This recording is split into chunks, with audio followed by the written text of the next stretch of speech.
കാരുണ്യവാനായ സ്വർഗീയ പിതാവേ, ഞങ്ങളുടെ പ്രാർത്ഥനകൾക്ക് ഉത്തരം തരുന്ന സ്വർഗീയ അപ്പച്ച, ഇന്നുവരെ കാത്തു സൂക്ഷിച്ചതിനും അനുഗ്രഹിച്ചതിനും നന്ദി പറയാണ്.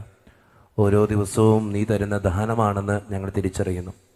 ഞങ്ങളുടെ ജീവിതത്തിലെ ഓരോ കാര്യങ്ങളും നീ നടത്തിത്തരുന്ന അനുഗ്രഹമാണെന്ന് തിരിച്ചറിയുന്നു. ദൈവമേ, നന്ദി പറയുന്നു.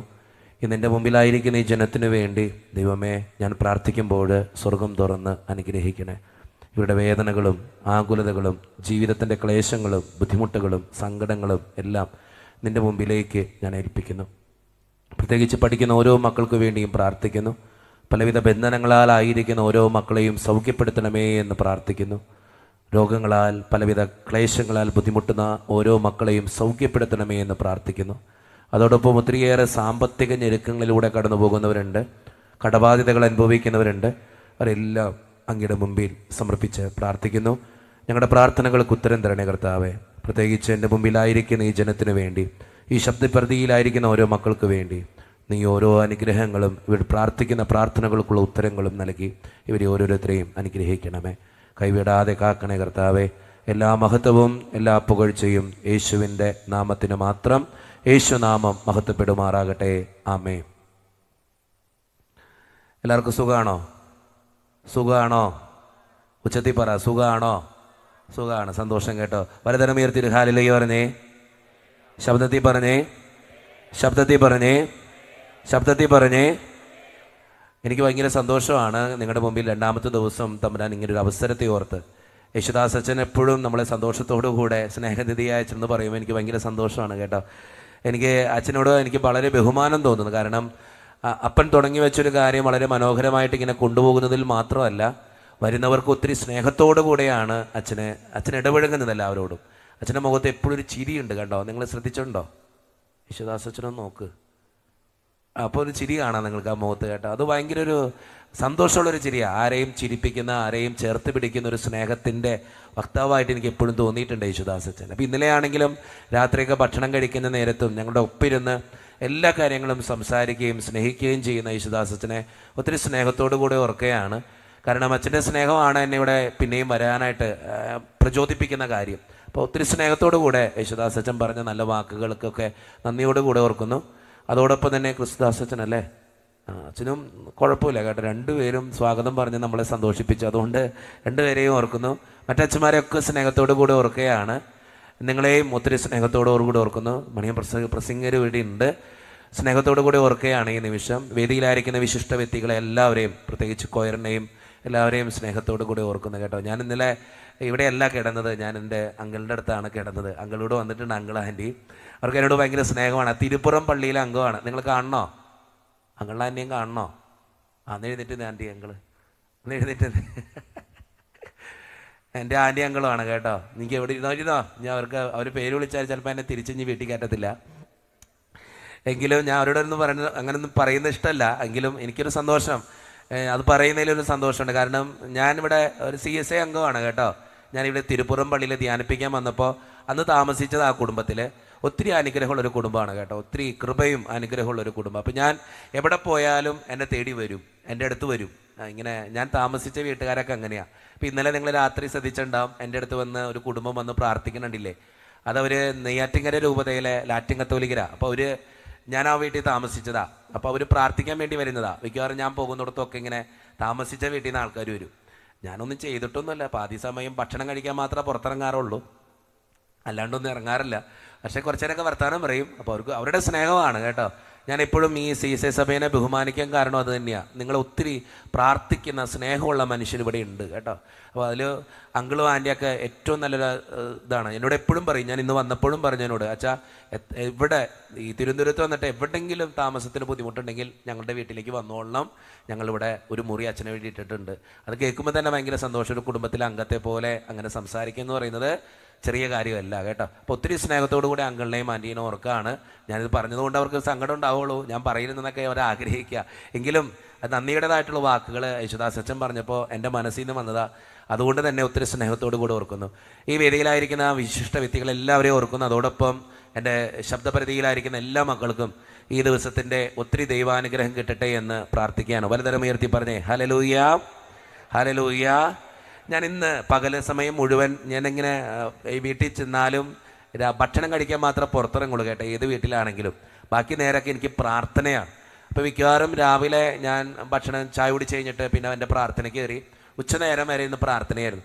ഞാനങ്ങനെ പ്രാർത്ഥിച്ചു കഴിഞ്ഞപ്പോൾ, നിങ്ങൾ ഓർത്തിട്ടാണ് ഇന്ന് പ്രാർത്ഥിച്ചത്, അങ്ങനെ പ്രാർത്ഥിച്ചു കഴിഞ്ഞപ്പോൾ എനിക്ക് കിട്ടിയൊരു വചനമുണ്ട് കേട്ടോ. സങ്കീർത്തനത്തിൻ്റെ പുസ്തകം 121 അധ്യായം 3 തിരുവചനം കേട്ടോ. അത് വളരെ ശക്തിയുള്ളൊരു വചന. നിങ്ങൾക്ക് വേണ്ടി പ്രാർത്ഥിക്കുമ്പോൾ ദൈവം തന്നൊരു വചന. ഞാനത് എഴുതി വെച്ചിട്ടുണ്ട്, അതുകൊണ്ടാണ് ഞാൻ നിങ്ങളുടെ മുമ്പിൽ പറയാത്. എനിക്കറിയാവുന്നൊരു വചനമാണ്, നിങ്ങൾക്കറിയാവുന്നൊരു വചന, ഏറ്റവും ശക്തിയുള്ളൊരു വചന. ആ വചനം ഒന്ന് വായിച്ചു നോക്കിയേ. നിന്റെ കാല് വഴുതാൻ അവൻ സമ്മതിക്കുകയില്ല, നിന്നെ കാക്കുന്നവൻ മയങ്ങുകയുമില്ല. നിങ്ങൾ എപ്പോഴും ഓർക്കേണ്ട ഒരു വചന കേട്ടോ. ഞാൻ ഇന്ന് അങ്കിളിൻ്റെ അടുത്തിരുന്ന് പ്രാർത്ഥിച്ച്, വീട്ടിലിരുന്ന് പ്രാർത്ഥിക്കും. ഞാൻ പകൽ സമയം മുഴുവൻ ഇരുന്ന് പ്രാർത്ഥനയായിരുന്നു. പ്രാർത്ഥിച്ചു കഴിഞ്ഞപ്പോൾ എനിക്ക് കിട്ടിയൊരു വചനമാണിത്. നിങ്ങളെ ഓർത്ത് പ്രാർത്ഥിച്ചു കഴിഞ്ഞപ്പോൾ കിട്ടിയൊരു വചനം. വചനം ഒന്നുകൂടി പറഞ്ഞേ. നിന്റെ കാല് വഴുതാൻ, എല്ലാവരും കൂടി ഒന്ന് പറഞ്ഞേ, നിന്റെ കാല് വഴുതാൻ അവൻ സമ്മതിക്കുകയില്ല, നിന്നെ കാക്കുന്നവൻ മയങ്ങുകയില്ല. അങ്ങനെയല്ലേ? ഞങ്ങളുടെ ഉറക്കം തൂങ്ങുകയില്ല എന്നാ. ഞങ്ങൾ POC ബൈബിൾ വരുമ്പോൾ കുറച്ചും കൂടി പുതിയ വിവർത്തനങ്ങൾ വരും, അതുകൊണ്ടാണ് അങ്ങനെ വ്യത്യാസം വരിക. ഞാൻ POC ബൈബിൾ ഉപയോഗിക്കുന്നത്. ഞങ്ങളുടെ ബൈബിളിൽ ഇങ്ങനെയാണ്. അച്ഛൻ പറയുന്നതോടും പറഞ്ഞേ, നിന്റെ കാല് വഴുതാൻ അവിടുന്ന് സമ്മതിക്കുകയില്ല, നിന്നെ കാക്കുന്നവൻ മയങ്ങുകയില്ല. ജീവിതത്തിൽ എപ്പോഴും ഓർക്കേണ്ട ഒരു വചനമാണ് കേട്ടോ. എന്നെ കാല് വഴുതാൻ, എനിക്കൊരു ബുദ്ധിമുട്ടുണ്ടാകാൻ എൻ്റെ തമ്പുരാൻ സമ്മതിക്കുമോ? ഇല്ല. നിങ്ങളെപ്പോഴും ചിന്തിക്കേണ്ട കാര്യം എന്നറിയോ? നമ്മുടെ അപ്പനാണത്, നമ്മുടെ അപ്പനായിരിക്കണേ. ആ അപ്പൻ നമുക്കൊരു കുറവുണ്ടാവാൻ സമ്മതിക്കുമോ? ഈ സ്റ്റേജിൽ ഏതെങ്കിലും അപ്പന്മാരിപ്പുണ്ടോ? നിങ്ങളുടെ അപ്പന്മാരില്ലേ? അപ്പനാണോ? വന്നേ, ഞാൻ ഒന്നും ചെയ്യത്തില്ല, ഇങ്ങോട്ട് വന്നോ. എത്ര പിള്ളേരുണ്ട്? പറഞ്ഞാൽ കേൾക്കോ? ഒന്ന് പോയേട്ടാ. അനുസരണമുള്ള പിള്ളേരാണോ? ഇവിടെ ഉണ്ടോ? ഭാഗ്യം, അല്ലെങ്കിൽ ഞാൻ കൊന്നേനാ പിള്ളേരെ കേട്ടോ. ഈ അനുസരണമുള്ള പിള്ളേരെന്ന് പറയുമ്പോൾ എനിക്കൊരു അസൂയ. കാരണം ഞാൻ അനുസരിച്ചിട്ടില്ല എൻ്റെ തന്നേരെന്നുള്ളതിന്. ചെറിയ പ്രായത്തിൽ അനുസരണ അത്രയൊന്നും ഇല്ലാത്തൊരു ചെക്കനായിരുന്നു കേട്ടോ. എങ്ങനെയോ സെമിനാരിൽ പോയതാ ചേട്ടാ. സത്യം, എൻ്റെ സ്വഭാവം അനുസരിച്ചിട്ട് നിങ്ങൾക്ക് ഇപ്പം തന്നെ ഏകദേശമൊക്കെ പിടിയിട്ടുണ്ട്. എൻ്റെ സംസാരവും സ്വഭാവം കണ്ടിട്ട് എങ്ങനെയോ സെമിനാരിൽ പോയതാ. സത്യം പറഞ്ഞാൽ അങ്ങനെ പോയതാ, അല്ലാണ്ട് വലിയ പ്രാർത്ഥിച്ചൊരുങ്ങി അങ്ങനെ സെമിനാരിൽ പോയി ടീമൊന്നല്ല ഞാൻ കേട്ടോ. കർത്താവിൻ്റെ കൃപ കൊണ്ട് ആഗ്രഹം ഉണ്ടായിന്ന് വെച്ചാൽ 10ാം ക്ലാസ്സിൽ പഠിക്കുമ്പോൾ ഒരു ആഗ്രഹം, അച്ഛനായ കൊള്ളാം, നല്ല പരിപാടിയാണ് കേട്ടോ, നല്ല രസമുണ്ട് അച്ഛന്മാരൊക്കെ കാണാൻ ഇല്ലേ. അച്ഛന്മാരുടെ മുഖത്ത് നിങ്ങൾ ശ്രദ്ധിച്ചു നോക്കി, ഒരു തേജസ് ഉണ്ട്. ബാക്കി വ്യക്തികളിൽ നിന്നും എൻ്റെ മുഖത്തൊക്കെ ഉണ്ടാ, ഇവരുടെയൊക്കെ മുഖത്ത് നോക്കിക്കോ കേട്ടോ. ഒരു ഭംഗിയുണ്ട്, എന്തെങ്കിലാത്തൊരു ഭംഗി ഉണ്ടാവും ഈ അച്ഛന്മാരുടെ മുഖത്ത് കേട്ടോ. അപ്പോൾ എനിക്കത് ഭയങ്കര ഇഷ്ടമായിരുന്നു. ഈ അച്ഛന്മാരുടെ മുഖത്ത് കാണുന്ന തേജസ് ഭയങ്കര ഇഷ്ടമായിരുന്നു. രണ്ടാമത്തെ കാര്യം, എനിക്ക് ഏറ്റവും ഇഷ്ടപ്പെട്ട കാര്യം എന്നറിയോ? അത് പറയാൻ പറ്റുമെന്ന് അറിയാൻ പാടില്ല, എങ്കിലും പറയാം.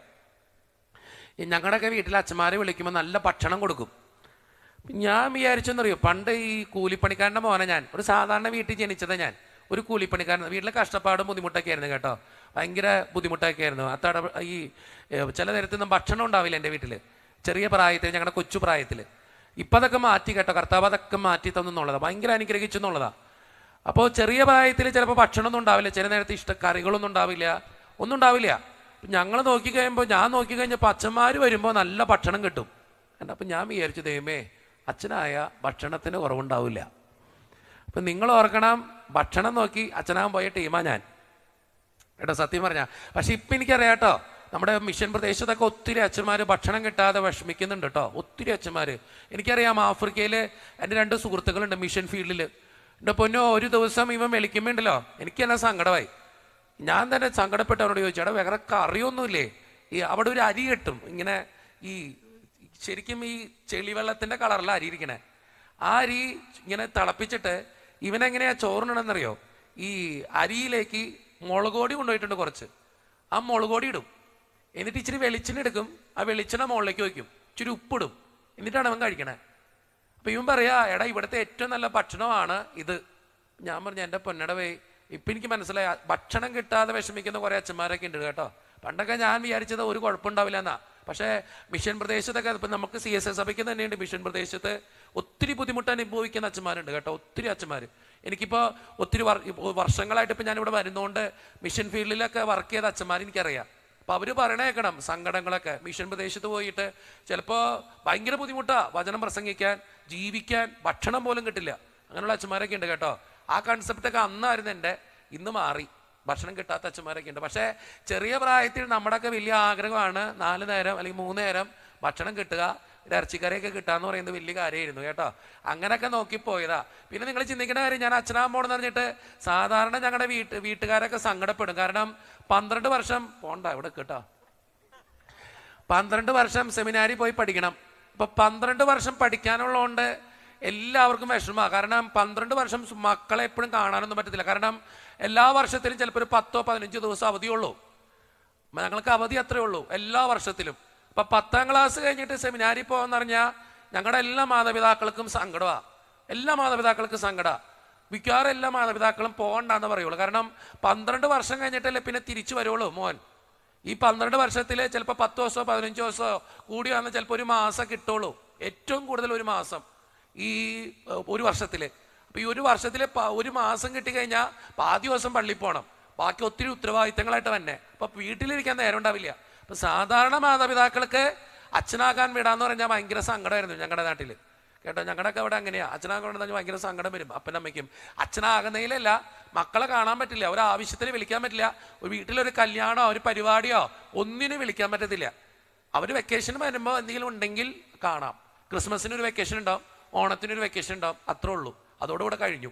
അപ്പോൾ അപ്പനും അമ്മയ്ക്കൊക്കെ ഭയങ്കര സങ്കടമാണ്. പക്ഷേ എന്നെ സെമിനാരി വിടുമ്പോൾ എൻ്റെ തന്തയും തള്ളയും എൻ്റെ പൊന്നോ 35 പേരുണ്ടായിരുന്നു ഞങ്ങൾ സെമിനാരി ചേരുമ്പോൾ. ഞാൻ നോക്കുമ്പോൾ ബാക്കി 34 അപ്പനും അമ്മയും കരയാ ഇവര് സെമിനാരി വരുന്നിട്ട്. എൻ്റെ തള്ള മാത്രം ചിരിച്ചോണ്ടിരിക്കുക. അപ്പം എന്നോട് പറയാ പൊക്കോ പൊക്കോ. ഞാൻ വിചാരിച്ച അമ്മയ്ക്ക് കരച്ചിലൊന്നുമല്ലോ, രക്ഷപ്പെട്ടു പോനെ, നിന്നെ മാത്രം മേയ്ക്കാനായിരുന്നു ബുദ്ധിമുട്ട്, നീ പോകുന്ന അറിഞ്ഞതിൽ സന്തോഷം. കാരണം ഞാൻ 2ാമത്തെ സന്താനം കേട്ടോ. എന്നോട് പറഞ്ഞ് ഇച്ചിരി ബുദ്ധിമുട്ടാണ് കയറാൻ. എനിക്ക് അങ്ങനെ ചില വാശികളും ദേഷ്യങ്ങളൊക്കെ ഉള്ള മനുഷ്യൻ. ഇന്നതൊക്കെ മാറി കേട്ടോ. പണ്ടങ്ങനെയല്ല, ഇച്ചിരി വാശിയും ഇച്ചിരി തൻ്റെടൊക്കെ കൂടുതലാ, എന്തിനും തൻ്റെടം കൂടുതലാ. ഈ അങ്കമാലിക്കാരോട് നിങ്ങൾ ചോദിച്ചറിയാം, ഇച്ചിരി തൻ്റെടികളാ എല്ലാം, എന്തെങ്കിലും ആവട്ടെ. അപ്പോൾ ഞാൻ ഈ സെമിനാരിൽ പോകണമെന്ന് പറഞ്ഞപ്പോൾ എൻ്റെ അമ്മയ്ക്ക് സന്തോഷമായി. ദൈവമേ ഒരു മോനെങ്കിലും നന്നാവൂല, കുറച്ചൊക്കെ വിശ്വാസത്തോടെ തിരിച്ചു വരില്ല. എൻ്റെ അമ്മയ്ക്ക് ഭയങ്കര സന്തോഷമായിരുന്നു ഞാൻ അച്ഛനാവാൻ കേട്ടോ, ഭയങ്കര സന്തോഷമായിരുന്നു. അപ്പനും അതിലും വേറെ സന്തോഷമായിരുന്നു. അപ്പോൾ ഈ ചെറിയ പ്രായത്തിൽ ഞാൻ ഇതിനിപ്പോൾ ഇത് പറഞ്ഞെന്നറിയോ, ഈ ചെറിയ പ്രായത്തിൽ വികൃതിയുള്ള പിള്ളേര് വലുതാകുമ്പോൾ നന്നാകും, നിങ്ങൾ പേടിക്കണ്ട. ഇപ്പം എൻ്റെ അടുത്ത് വരുന്ന ഏറ്റവും കൂടുതൽ പ്രശ്നം പിള്ളേരുടെ പ്രശ്നമാണ്. അച്ഛാ എൻ്റെ കൊച്ച് പറഞ്ഞാൽ കേൾക്കണില്ല. ഞാൻ പറയാം, ആ പൈതൽ സൂപ്പർ പൈതലായിരിക്കും വലുതാകുമ്പോൾ.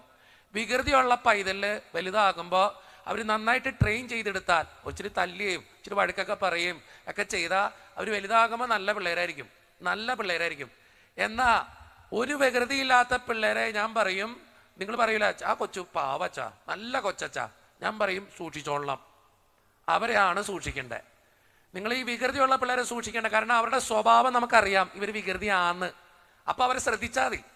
പക്ഷെ ഞാൻ പറയും വികൃതിയല്ലാത്ത പിള്ളേരെ ശ്രദ്ധിക്കല്ല ചെയ്യണ്ടേ, സൂക്ഷിച്ചോളണം. നമ്മുടെ നാട്ടിലൊരു പഴഞ്ചൊല്ലുണ്ട്, മിണ്ടാപ്പൂച്ച കാലോടയ്ക്കുമെന്ന്. നിങ്ങൾ ശ്രദ്ധിച്ചോ, നിങ്ങളുടെ കുടുംബത്തിൽ തന്നെ ശ്രദ്ധിച്ചോ, മിണ്ടാപ്പൂച്ചകൾ കാലോടയ്ക്കും. പക്ഷേ വികൃതി കാണിക്കുന്ന പിള്ളേരെ നിങ്ങൾ സൂക്ഷിച്ചോ, അവർ വലുതാകുമ്പോൾ നല്ല കൊച്ചങ്ങളായിട്ട്.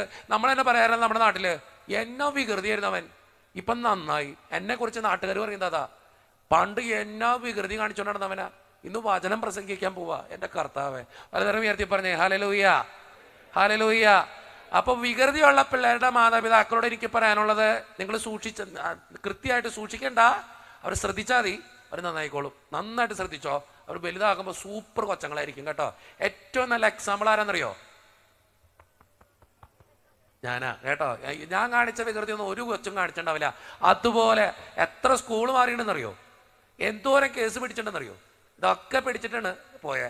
പക്ഷെ അച്ഛനായി എന്നുള്ളതാ. എൻ്റെ നാട്ടുകാർ ഞാൻ അച്ഛനാന്ന് പറഞ്ഞപ്പോൾ അത് ഞെട്ടി, അവനായോ ആയോ, ഭയങ്കര ഞെട്ടലായിരുന്നു എൻ്റെ നാട്ടുകാർക്ക്. എന്നോട് പലരും ചോദിച്ചത്, നീ ഇംഗ്ലീഷ് പഠിക്കാൻ പോകണമെന്നില്ലടാ, ഇംഗ്ലീഷ് പഠിക്കാൻ പോകണമെന്നില്ലടാ, ഇംഗ്ലീഷ് പഠിക്കാൻ. ചേട്ടൻ്റെ കാലം എടുക്കണ്ടോ, വേദനിച്ചാലും കുഴപ്പമില്ല, അവിടെ നിന്നാ മതി കേട്ടോ.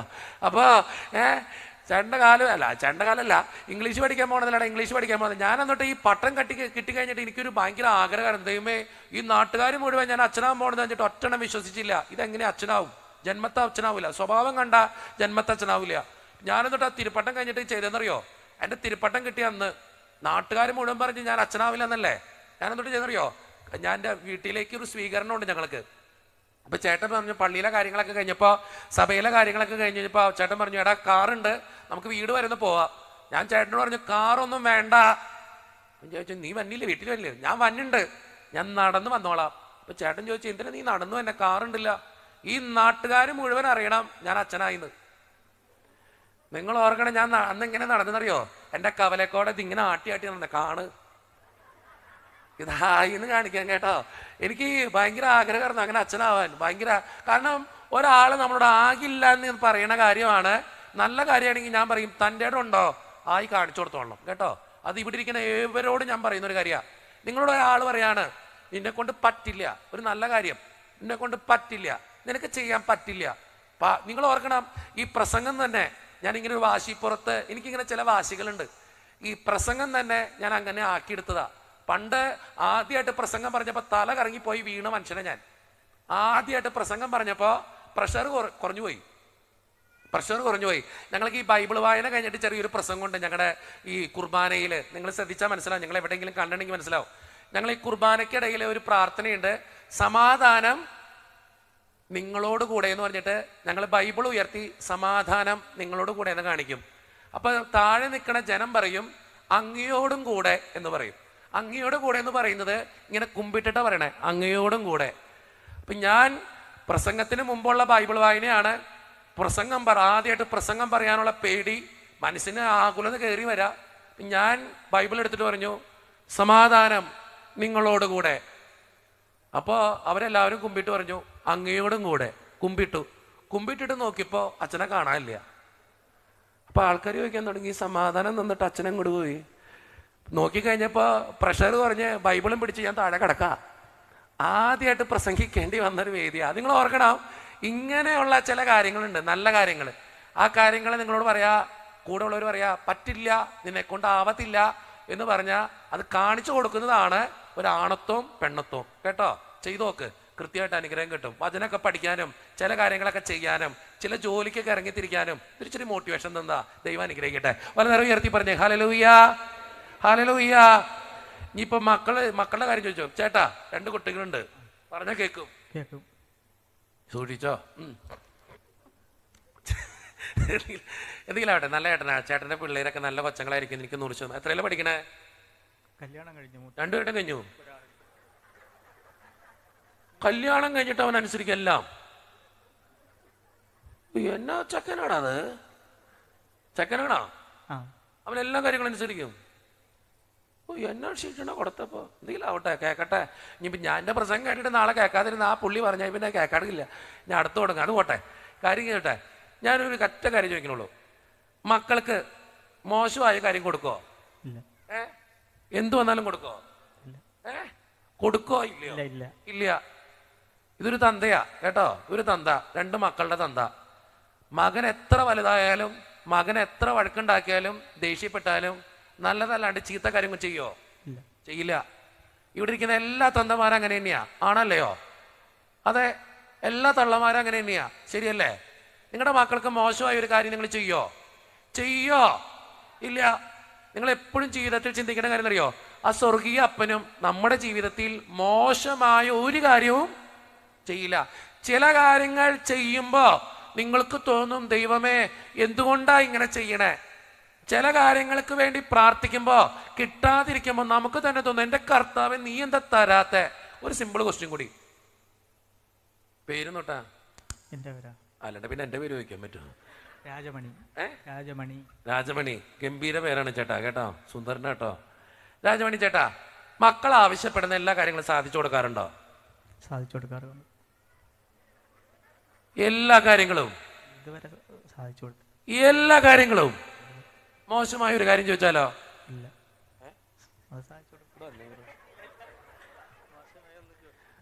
ചോദിക്കില്ല. ചേട്ടൻ വിറച്ചു തുടങ്ങി, ഇത്രയും കാറ്റടിച്ചിട്ടും ചേട്ടൻ വിറക്കാൻ തുടങ്ങി കേട്ടോ. ഞാൻ ചോദിക്കുന്ന ചോദ്യം ഇത്രയേ ഉള്ളൂ, മക്കൾ ആവശ്യപ്പെടുന്ന എല്ലാ കാര്യങ്ങളും സാധിച്ചു കൊടുക്കോ? മോശമായിട്ടുള്ളതൊന്നും ചോദിക്കില്ല. ആര് ചോദിക്കില്ല? മക്കള് ചോദിക്കും. അവര് ചോദിച്ചാലോ? കൊടുക്കൂല. പേടിക്കാണ്ട് പറ. അവർക്ക് ഉത്തരം കിട്ടണം. ചേട്ടൻ ഇവരുടെ അപ്പന്മാരുടെ ഒരു പ്രതിനിധിയാ. എനിക്ക് അത്രേ ഉള്ളൂ. ചേട്ടൻ ഒന്നും ചെയ്യില്ല, ഞാൻ ഒന്നും ചെയ്യത്തില്ല. ചേട്ടന് തുടത്ത പോലുമില്ല കേട്ടോ. ചേട്ടൻ പറഞ്ഞോ. ചേട്ടാ, മക്കൾ ആവശ്യപ്പെടുന്ന എല്ലാ കാര്യങ്ങളും സാധിച്ചു കൊടുക്കോ? സാധിച്ചു കൊടുക്കും. മോശപ്പെട്ട അപ്പൊ എല്ലാ കാര്യത്തിലും ഈ മോശപ്പെട്ട കാര്യം വരില്ലേ? ഇനി ഉത്തരം പറ ചേട്ടാ. എല്ലാ കാര്യങ്ങളും സാധിച്ചു കൊടുക്കോ? ഇല്ല. അതാണ് എനിക്ക് വേണ്ടത് കേട്ടോ, അതിലാണ് എനിക്ക് ഉത്തരം വേണ്ടത്. ഇനി ചോദ്യത്രേ ഉള്ളൂ, ഏത് കാര്യാ സാധിച്ചു കൊടുക്കണേ? നല്ല കാര്യങ്ങൾ അവരുടെ ജീവിതത്തിന് നല്ലതാണെന്ന് ആർക്ക് തോന്നണം? നമുക്ക് തോന്നണം. ആർക്ക്? നമുക്കോ? എനിക്ക് തോന്നണം. അത് മതി കേട്ടോ. ഓക്കെ, ആർക്ക് തോന്നണം? എനിക്ക് തോന്നണം. ആ കാര്യം മാത്രമേ സാധിച്ചു കൊടുക്കും. അല്ലാത്ത കാര്യോ സാധിച്ചു കൊടുക്കത്തില്ല. സാധിച്ചു കൊടുക്കത്തില്ല. ഒരു അപ്പനെ വിളിച്ച് ഞാൻ ചോദിച്ചൊരു ചോദ്യമാണിത്. മക്കൾ ആവശ്യപ്പെടുന്ന എല്ലാ കാര്യങ്ങളും സാധിച്ചു കൊടുക്കോ? ഇല്ല. മക്കൾ ആവശ്യപ്പെടുന്ന എല്ലാ കാര്യങ്ങളും സാധിച്ചു കൊടുക്കാൻ ഒരു അപ്പന് പറ്റില്ല. മക്കൾക്ക് നല്ലതാണെന്ന് മക്കൾക്ക് തോന്നിയിട്ട് കാര്യമില്ല. ആർക്ക് തോന്നണം? എനിക്ക് തോന്നണം. എനിക്ക് തോന്നണം. അപ്പനായ രാജമണി ചേട്ടന് തോന്നണം, എന്നാലേ സാധിച്ചു കൊടുക്കത്തുള്ളൂ. അല്ലാത്ത കാര്യമാണെങ്കിലോ? ഇല്ല, കൊടുക്കൂല. അവര് വാശി പിടിക്കാ കൊടുക്കോ? ഇല്ല. കരയാ കൊടുക്കോ? ഇല്ല. ഭക്ഷണം കഴിക്കാതിരിക്കാ കൊടുക്കോ? ഇല്ല. ഇല്ല. ഇല്ല. എന്നാ തന്നെയാണ് അത്. ഭക്ഷണം കഴിക്കാതിരുന്നിട്ടും കൊടുക്കൂല? കൊടുക്കൂല. മോശം കേട്ട കാര്യമാണെങ്കിൽ എന്തു വന്നാലും കൊടുക്കത്തില്ല. നല്ല കാര്യമാണെങ്കിൽ ഏതറ്റം വരെ ആണെങ്കിട്ടെങ്കിൽ, അയ്യോ സോറി കേട്ടാ, ഏതറ്റം വരെ ആയിട്ടാണെങ്കിലും നല്ല കാര്യമാണെങ്കിൽ എന്നെ കൊണ്ട് കഴിവുള്ളത് കൊടുക്കും. ഈ ഒരു അപ്പനെ പിടിച്ചെടുത്തേക്ക് എനിക്കൊരു അമ്മേനെ വേണം കേട്ടോ. ചേട്ടോട് രാജമണി ചേട്ടാ ഇവിടെ നിന്നോ. ഇവിടെ ഏത് അമ്മമാരുള്ളേ? കൊച്ചമ്മേനെ വിളിച്ചോക്കട്ടെ, കുഴപ്പമില്ലല്ല. കൊച്ചമ്മ വാ. യേശുദാസ് അച്ഛനെ മാത്രം നിങ്ങൾ പരിചയപ്പെട്ടിട്ട് കാര്യമില്ല, കൊച്ചമ്മേനെ കൂടി പരിചയപ്പെടല്ലോ. നല്ലൊരു കൈപ്പുണ്യമുള്ളൊരു സ്ത്രീയാട്ടോ. നല്ല ഭക്ഷണം കേട്ടോ, ഗംഭീര ഭക്ഷണമായിരുന്നു എനിക്ക് ഇന്നലെ തന്നെ. ഇങ്ങോട്ട് വാ. യേശുദാസ് അച്ഛനുള്ളതുകൊണ്ട് ഞാനൊന്നും മിണ്ടാത്ത കേട്ടോ. വാ കൊച്ചമ്മ. ഒറ്റ ചോദ്യമുള്ളൂ. കൊച്ചമ്മേ, 2 പിള്ളേരുണ്ട് എനിക്കറിയാം. നല്ല കൊച്ചങ്ങളാ കേട്ടോ. ഇത് മോളല്ലേ? ഒരു പാട്ട് പാടിയതാട്ടെ മോള്, അറിയാലല്ലേ? എന്നെക്കാളും നന്നായിട്ട് നിങ്ങൾക്ക് അറിയാൻ പറ്റും, ഞാൻ പരിചയപ്പെടുത്തേണ്ട ആവശ്യമില്ല. അത് നന്നായിട്ട് പാടി കേട്ടോ, നല്ലോണം പാടുന്നുണ്ട്. ബെസ്റ്റ് വിഷസ് കേട്ടോ, നന്നായിട്ട് പാടുന്നുണ്ട്. നല്ലൊരു ഐഡിയ കൊടുത്തേ അവൾക്ക് കേട്ടോ. ഗംഭീര പാട്ട്, രസമായിട്ട് പാടി. അവസാനത്തെ പാട്ട് തന്നെ ഇത്രയും പിച്ചിലൊക്കെ പൊക്കി പാടുമ്പോൾ ഇത് എവിടെ പോയി നിൽക്കുന്നതായിരുന്നു ഞാൻ ചിന്തിച്ചേ. പുള്ളിക്കാരത്തി മാനത്ത് നോക്കിയ പാടി. ഞാൻ വെച്ചാൽ അവിടെ എങ്ങനെ എഴുതി വെച്ചിട്ടുണ്ടെന്ന് തോന്നുന്നു. എന്തെങ്കിലും ആവട്ടെ, നന്നായിട്ട് പാടി. മെഡിസിന് പഠിക്കുക, പരീക്ഷയുണ്ട് ഈ ഞായറാഴ്ച. ഒന്ന് പ്രാർത്ഥിച്ചേര് കൊച്ചിന് വേണ്ടിയിട്ടാ. ഓക്കെ, കാര്യത്തിലുള്ളൂ. മക്കൾ ആവശ്യപ്പെടുന്ന എല്ലാ കാര്യങ്ങളും സാധിച്ചു കൊടുക്കോ കൊച്ചമ്മേ? എന്നാ കാര്യം പറ. എന്തുകൊണ്ട്? ഏത് കാര്യം സാധിച്ചു കൊടുക്കണേ? നമ്മുടെ അടുത്ത് പറയുന്ന എന്റെ അടുത്ത് പറയുന്ന നല്ല കാര്യങ്ങൾ സാധിച്ചു കൊടുക്കും. എന്റെ അടുത്ത് പറയുന്ന നല്ല കാര്യങ്ങൾ സാധിച്ചു കൊടുക്കും. നല്ല കാര്യങ്ങളാണെങ്കിൽ മാത്രം സാധിച്ചു കൊടുക്കും അല്ലേ? മോശപ്പെട്ട കാര്യമാണെങ്കിലോ സാധിച്ചു കൊടുക്കില്ല. എന്തു വന്നാലും സാധിച്ചു കൊടുക്കില്ല. ഉറപ്പാണേ? അവർ കരയാ കൊടുക്കോ? ഇല്ല. വാശി പിടിക്കുക? ഇല്ല. മിണ്ടാതിരിക്കുക? ഇല്ല. ഭക്ഷണം കഴിക്കാതിരിക്കുക? ഇല്ല. കൊച്ചമ്മയായി പോയി, അല്ലെങ്കിൽ ഞാൻ എന്തെങ്കിലും പറഞ്ഞാണ്. ഞാൻ കേട്ടോ, നിങ്ങൾ ചിന്തിച്ചോക്കെ. ഇവിടെ ഒരു അമ്മേനെ പിടിച്ചിരുത്തി, ഞാൻ കൊച്ചമ്മന്ന് വിളിക്കണില്ല, ഒരു അമ്മ, ഒരു സാധാരണ അമ്മ ഇവിടെ ഒരു അപ്പനെയും പിടിച്ചിരുത്തി, ഒരു സാധാരണ അപ്പൻ. നിങ്ങൾ ചിന്തിച്ചു നോക്കി, ഒരു അപ്പനും അമ്മയും പറയാ മക്കൾ ആവശ്യപ്പെടുന്ന എല്ലാ കാര്യങ്ങളും സാധിച്ചു കൊടുക്കാൻ പറ്റത്തില്ല. അവരുടെ ജീവിതത്തിന് നല്ലതാണെന്ന് ഒരു അപ്പനും അമ്മയ്ക്കും തോന്നണം, എന്നാലേ സാധിച്ചു കൊടുത്തു. അവർ വാശി പിടിച്ച കൊടുക്കോ? ഭക്ഷണം കഴിക്കാതിരിക്കാൻ കൊടുക്കോ? മിണ്ടാതിരിക്കാൻ കൊടുക്കോ? മിണ്ടാതിരുന്ന അല്ലെങ്കിൽ അവരോട് ദേഷ്യം കാണിക്കാൻ കൊടുക്കോ? ഇല്ല. കാരണം എന്തു വന്നാലും കൊടുക്കൂല. നിങ്ങൾ ചിന്തിച്ചു നോക്കിയേ, ഈ അപ്പനും അമ്മയും പറഞ്ഞൊരു കാര്യത്തിലുള്ളൂ. ഈ അപ്പൻ നല്ല അപ്പനാണെങ്കിൽ നിങ്ങൾക്ക് തോന്നാ ഈ അപ്പൻ നല്ല അപ്പനാണെങ്കിൽ നല്ല കൈയടി അപ്പനോടത്തെ. അപ്പൊ നിങ്ങളൊക്കെ പറയുന്ന എല്ലാ കാര്യങ്ങളും സാധിച്ചു കൊടുക്കുന്ന അപ്പനല്ല നല്ല അപ്പൻ. മക്കൾക്ക് നല്ലത് മാത്രം ചെയ്യുന്ന അപ്പനാണ് നല്ല അപ്പൻ. ഇത് നല്ല അമ്മയാണെങ്കിൽ നിങ്ങൾ നല്ലൊരു കൈയടി അമ്മയ്ക്ക് കൊടുത്തേ. 2 പേർക്കും അഭിനന്ദനങ്ങൾ. പൊക്കോ. അടുത്ത പ്രാവശ്യം ഇപ്പൊ തന്നെ വിളിച്ചേക്ക രാജമണി ചേട്ടാ.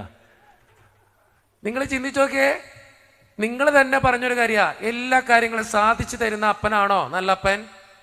അല്ല. എല്ലാ കാര്യങ്ങളും സാധിച്ചു തരുന്ന അമ്മയാണോ നല്ല അമ്മ? അല്ല. നിങ്ങളുടെ ജീവിതത്തിൽ നിങ്ങൾ ഓർക്കേണ്ട കാര്യം തന്നെയാ, നമ്മുടെ സ്വർഗീയ പിതാവ് എല്ലാ കാര്യങ്ങളും നിങ്ങൾക്ക് സാധിച്ചു തരുമോ? പ്രാർത്ഥിച്ച എല്ലാ കാര്യങ്ങൾക്കും ഉത്തരം കിട്ടിയിട്ടുള്ളവരൊന്ന് കൈവക്കേ. പ്രാർത്ഥിച്ച എല്ലാ കാര്യങ്ങളും കിട്ടിയിട്ടുള്ളവര്. ചേട്ടൻ കിട്ടിയിട്ടുണ്ടോ? ചേട്ടൻ ഭാഗ്യവാനാ. നിങ്ങൾ ആരെയും നോക്കണ്ടെന്ന്, ആ ചേട്ടനെ മാത്രം ഞാനും കണ്ടു. ഇനി പേടിക്കണ്ട. എനിക്ക് കിട്ടിയിട്ടില്ല കേട്ടോ, സത്യം പറയാലോ, എനിക്ക് കിട്ടിയിട്ടില്ല. എല്ലാ കാര്യങ്ങളൊന്നും കിട്ടിയിട്ടില്ല. ചില കാര്യങ്ങൾ എത്ര പ്രാർത്ഥിച്ചാലും തമ്പുരാനൊരു പദ്ധതിയുണ്ട് നമ്മളെക്കുറിച്ച്. തരില്ല. എന്തോരം പ്രാർത്ഥിച്ചാലും ചില കാര്യങ്ങൾ തരില്ല. എന്തോരം സങ്കടപ്പെട്ടാലും അത് തമ്പുരാന് ഇഷ്ടമില്ലാഞ്ഞിട്ടല്ല. ചില കാര്യങ്ങൾ തന്നാൽ ശരിയാകില്ലെന്ന് ആർക്കറിയാം? ദൈവത്തിനറിയാം. പിന്നെ തരുവോ?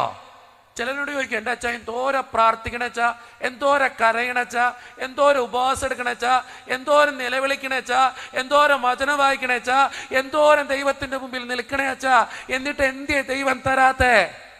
ചില കാര്യങ്ങൾ തന്നാ ശരിയാകില്ലെന്ന് ദൈവത്തിനറിയാം. ചില കാര്യങ്ങൾ എൻ്റെ ജീവിതത്തിന് ശരിയാകില്ലെന്ന് എൻ്റെ സ്വർഗീയ അപ്പനറിയാം. ആ അപ്പൻ എൻ്റെ ജീവിതത്തിൽ നല്ലത് മാത്രമേ തരൂ. മോശമായ ഒരു കാര്യം എൻ്റെ ജീവിതത്തിൽ വെച്ച് തരില്ല. ജീവിതത്തിൽ നല്ലത് മാത്രമേ എൻ്റെ തമ്പുരാൻ, എൻ്റെ അപ്പൻ, എൻ്റെ സ്വർഗീയ അപ്പൻ എനിക്ക് തരൂ. വലുതരം ഉയർത്തി പറഞ്ഞേ ഹല്ലേലൂയ, ഹല്ലേലൂയ, ഹല്ലേലൂയ. ഇപ്പൊ നിങ്ങൾക്ക് ഉത്തരം കിട്ടിയിട്ടുണ്ടാവും. എന്തുകൊണ്ടാ നിങ്ങൾ പ്രാർത്ഥിച്ചിട്ട് ചില കാര്യങ്ങൾക്ക് ഉത്തരം കിട്ടാത്ത എന്ന്? നമ്മൾ കണ്ടുമുട്ടുന്ന വളരെ സുന്ദരനായ ഒരു മനുഷ്യനുണ്ട് ബൈബിളില്, അബ്രഹാം. കേട്ടോ, അബ്രഹാം. നിങ്ങൾക്കറിയാം, ദൈവം ഏറ്റവും കൂടുതൽ അനുഗ്രഹിച്ചൊരു മനുഷ്യനായിരുന്നു അബ്രഹാം. എല്ലാം ഉണ്ടായിരുന്നു അബ്രഹാത്തിന്. പക്ഷെ ഒരു കുറവുണ്ടായിരുന്നു. എന്തുണ്ടായിരുന്നില്ല? മക്കളുണ്ടായിരുന്നില്ല. ഒരു കൊച്ചിനെ കിട്ടാൻ വേണ്ടി വർഷങ്ങളോളം ഈ മനുഷ്യൻ പ്രാർത്ഥിച്ചു. വർഷങ്ങളോളം പ്രാർത്ഥിച്ചു കഴിഞ്ഞപ്പോൾ തമ്പുരാൻ ഒരു കൊച്ചിനെ കൊടുത്തു.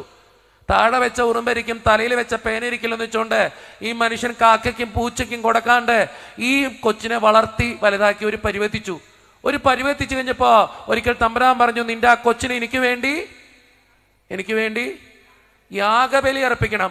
നിങ്ങളാണെങ്കിൽ കൊടുക്കോ?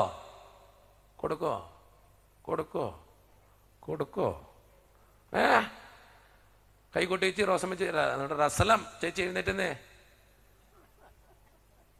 റസലെന്നല്ലേ? എഴുന്നേറ്റൊക്കെ സുന്ദരിയായിട്ട് വന്നേക്കാനുള്ളത് നെട്ടുടുപ്പത്. റസലേച്ചി, പിള്ളേരുണ്ടാ? എത്ര എണ്ണം ഉണ്ട്? 2 ഉണ്ടാ? ദൈവം ചോദിച്ചോ കൊടുക്കോ? കൈകൊട്ട് മാത്രമേ ഉള്ളൂ. കൊടുക്കോ? എന്തോ അപ്പൊ ചോദിക്കണ നേരത്തെ ഇതൊക്കെ പറഞ്ഞാൽ മതി. അവിടെ ഇരിക്കും. ദൈവം നന്നല്ലേ പിടിച്ചു വെക്കാൻ പറ്റുമോ? അങ്ങോട്ട് ചോദിക്കുമ്പോൾ പറയും നമ്മള്, അല്ലേ? ദൈവം ചോദിച്ചു കൊടുക്കാൻ പറ്റുമോ? രാജമണിയേട്ടാ കൊടുക്കുവോ? സ്റ്റാൻഡപ്പ് ചോദിച്ചോട്ടെ, അവിടെ എല്ലാവരും കാണാൻ വേണ്ടിട്ടാ. രാജമണിയേട്ടാ സ്റ്റാൻഡപ്പ്. ദൈവം ചോദിച്ചോ കൊടുക്കോ? പ്രയാസാണ്.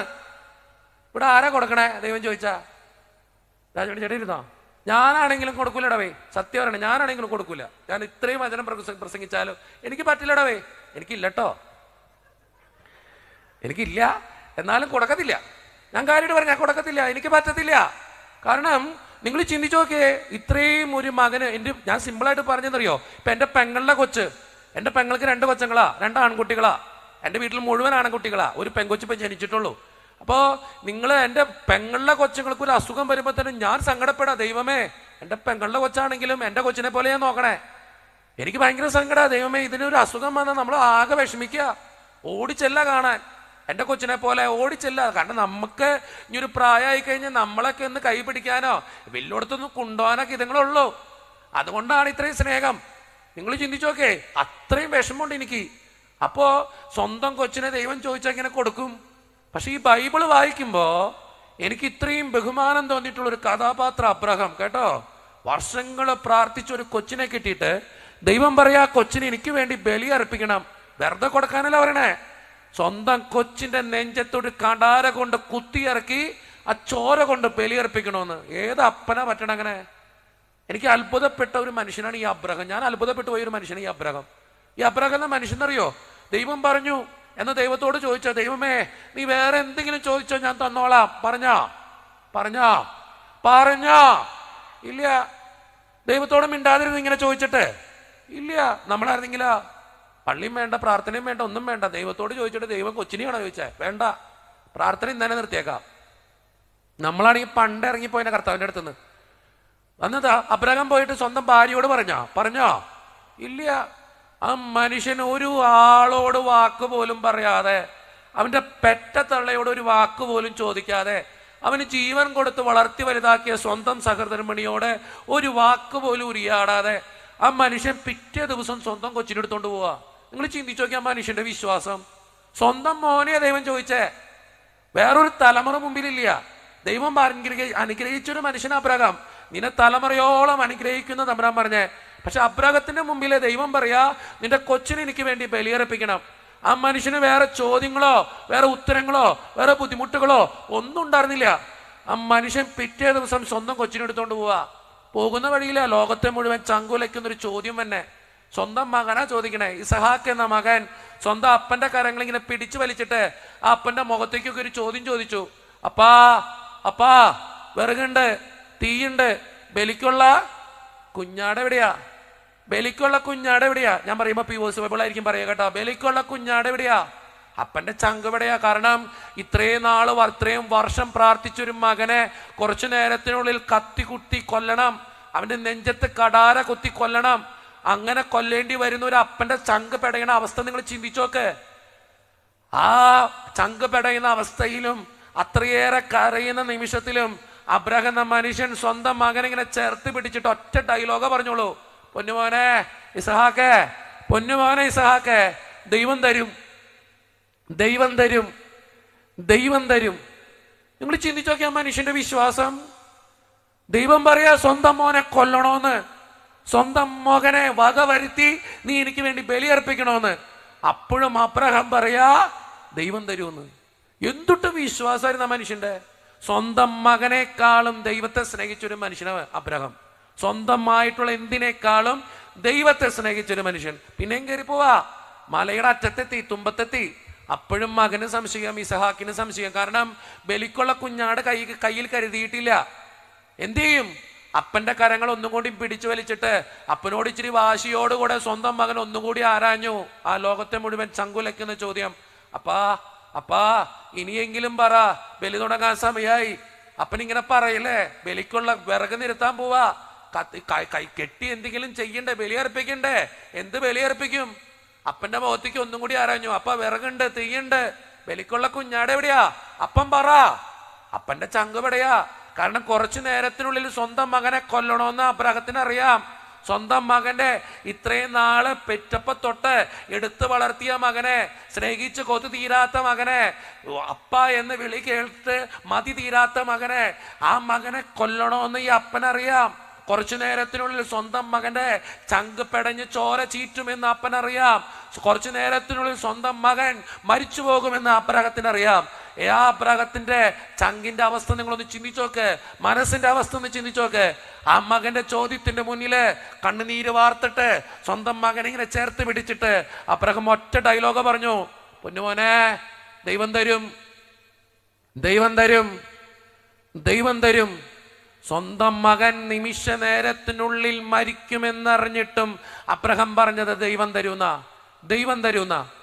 ഞാൻ എപ്പോഴും പറയും, ഈ ബൈബിള് വായിക്കുമ്പോൾ എനിക്ക് ഇതുപോലെ ബഹുമാനം തോന്നിയ ഒരു കഥാപാത്രം അറിയില്ല. ദൈവം തരും, ദൈവം തരും, എന്ത് വന്നാലും ദൈവം തരും. ജീവിതത്തില് അങ്ങനെയൊക്കെ ചിന്തിക്കുന്ന മനുഷ്യരായാണ്ടല്ലോ നമുക്ക് ജീവിക്കാൻ പറ്റും. ദൈവം തരും, ദൈവം തരും, എന്ത് വന്നാലും ദൈവം തരും. പലതരം ഉയർത്തി പറഞ്ഞേ ഹല്ലേലൂയ, ഹല്ലേലൂയ, ഹല്ലേലൂയ. നമ്മൾ ചിന്തിക്കുക, ദൈവമേ തീരാറായി, ഇപ്പ ചാവും, രോഗത്തിന്റെ മൂർധന്യത്തിലാ, ക്യാൻസറാ, ഇപ്പ തീരും. ദൈവം തരുമെന്ന് നിനക്ക് ചങ്കുറ്റത്തോടെ ഏറ്റു പറയാൻ പറ്റുമോ? അപ്പോഴാ നിന്റെ ജീവിതത്തിൽ അനുഗ്രഹം ഉണ്ടാവുക, കൃപയുണ്ടാകുക, അഭിഷേകം ഉണ്ടാകുക. ദൈവം തരുന്നു മാത്രം വിശ്വസിച്ച മനുഷ്യനാ അബ്രഹാം. സ്വന്തം മകനേക്കാളും കുടുംബത്തെക്കാളും തലമുറയെക്കാളും ജീവിതത്തിൽ കിട്ടിയ എന്തിനേക്കാളും അബ്രഹാം വിശ്വസിച്ച ദൈവത്തെയാ. എന്തിനേക്കാളുപരി ദൈവത്തെ വിശ്വസിച്ച. അതുകൊണ്ട് ആ മനുഷ്യന്റെ ജീവിതത്തിൽ ദൈവം ഒത്തിരിയേറെ അനുഗ്രഹങ്ങൾ തിരിച്ചു കൊടുത്തു എന്നുള്ളതാ. നമ്മുടെയൊക്കെ ജീവിതത്തിലെ ഈ ഉത്തരമുട്ടുന്ന ചില സാഹചര്യങ്ങൾ, എന്ത് ചെയ്യുമെന്നറിയാതെ ജീവിതത്തിൽ പകച്ചു പോണ ചില സാഹചര്യങ്ങളുണ്ട്.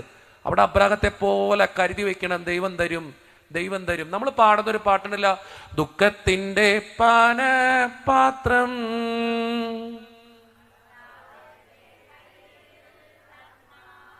നിർത്ത്, ശബ്ദത്തിൽ പാട് കേട്ടോ, എല്ലാവരും കൂടി ശബ്ദത്തിൽ പാട്. എനിക്കാണെങ്കിൽ ശബ്ദമില്ല. എനിക്ക് നാളെ രാവിലെയും ഒരു പ്രസംഗമുണ്ട്, വൈകുന്നേരവും ഒരു ധ്യാനമുണ്ട്, 2 ധ്യാനമുണ്ട് ഇനി നാളെ. ഈ ശബ്ദം വെച്ചിട്ട് വേണം ഞാൻ പോകാൻ. അപ്പം നിങ്ങളെല്ലാവരും കൂടി ഒരുമിച്ച് ശബ്ദത്തിൽ പാടിയാൽ ഞാൻ പാടില്ല, നിങ്ങൾ ശബ്ദത്തിൽ പാടിയാൽ ഞാൻ പാടില്ല കേട്ടോ. Ready, 1 2 3 start. ദുഃഖത്തിൻ്റെ പാനപാത്രം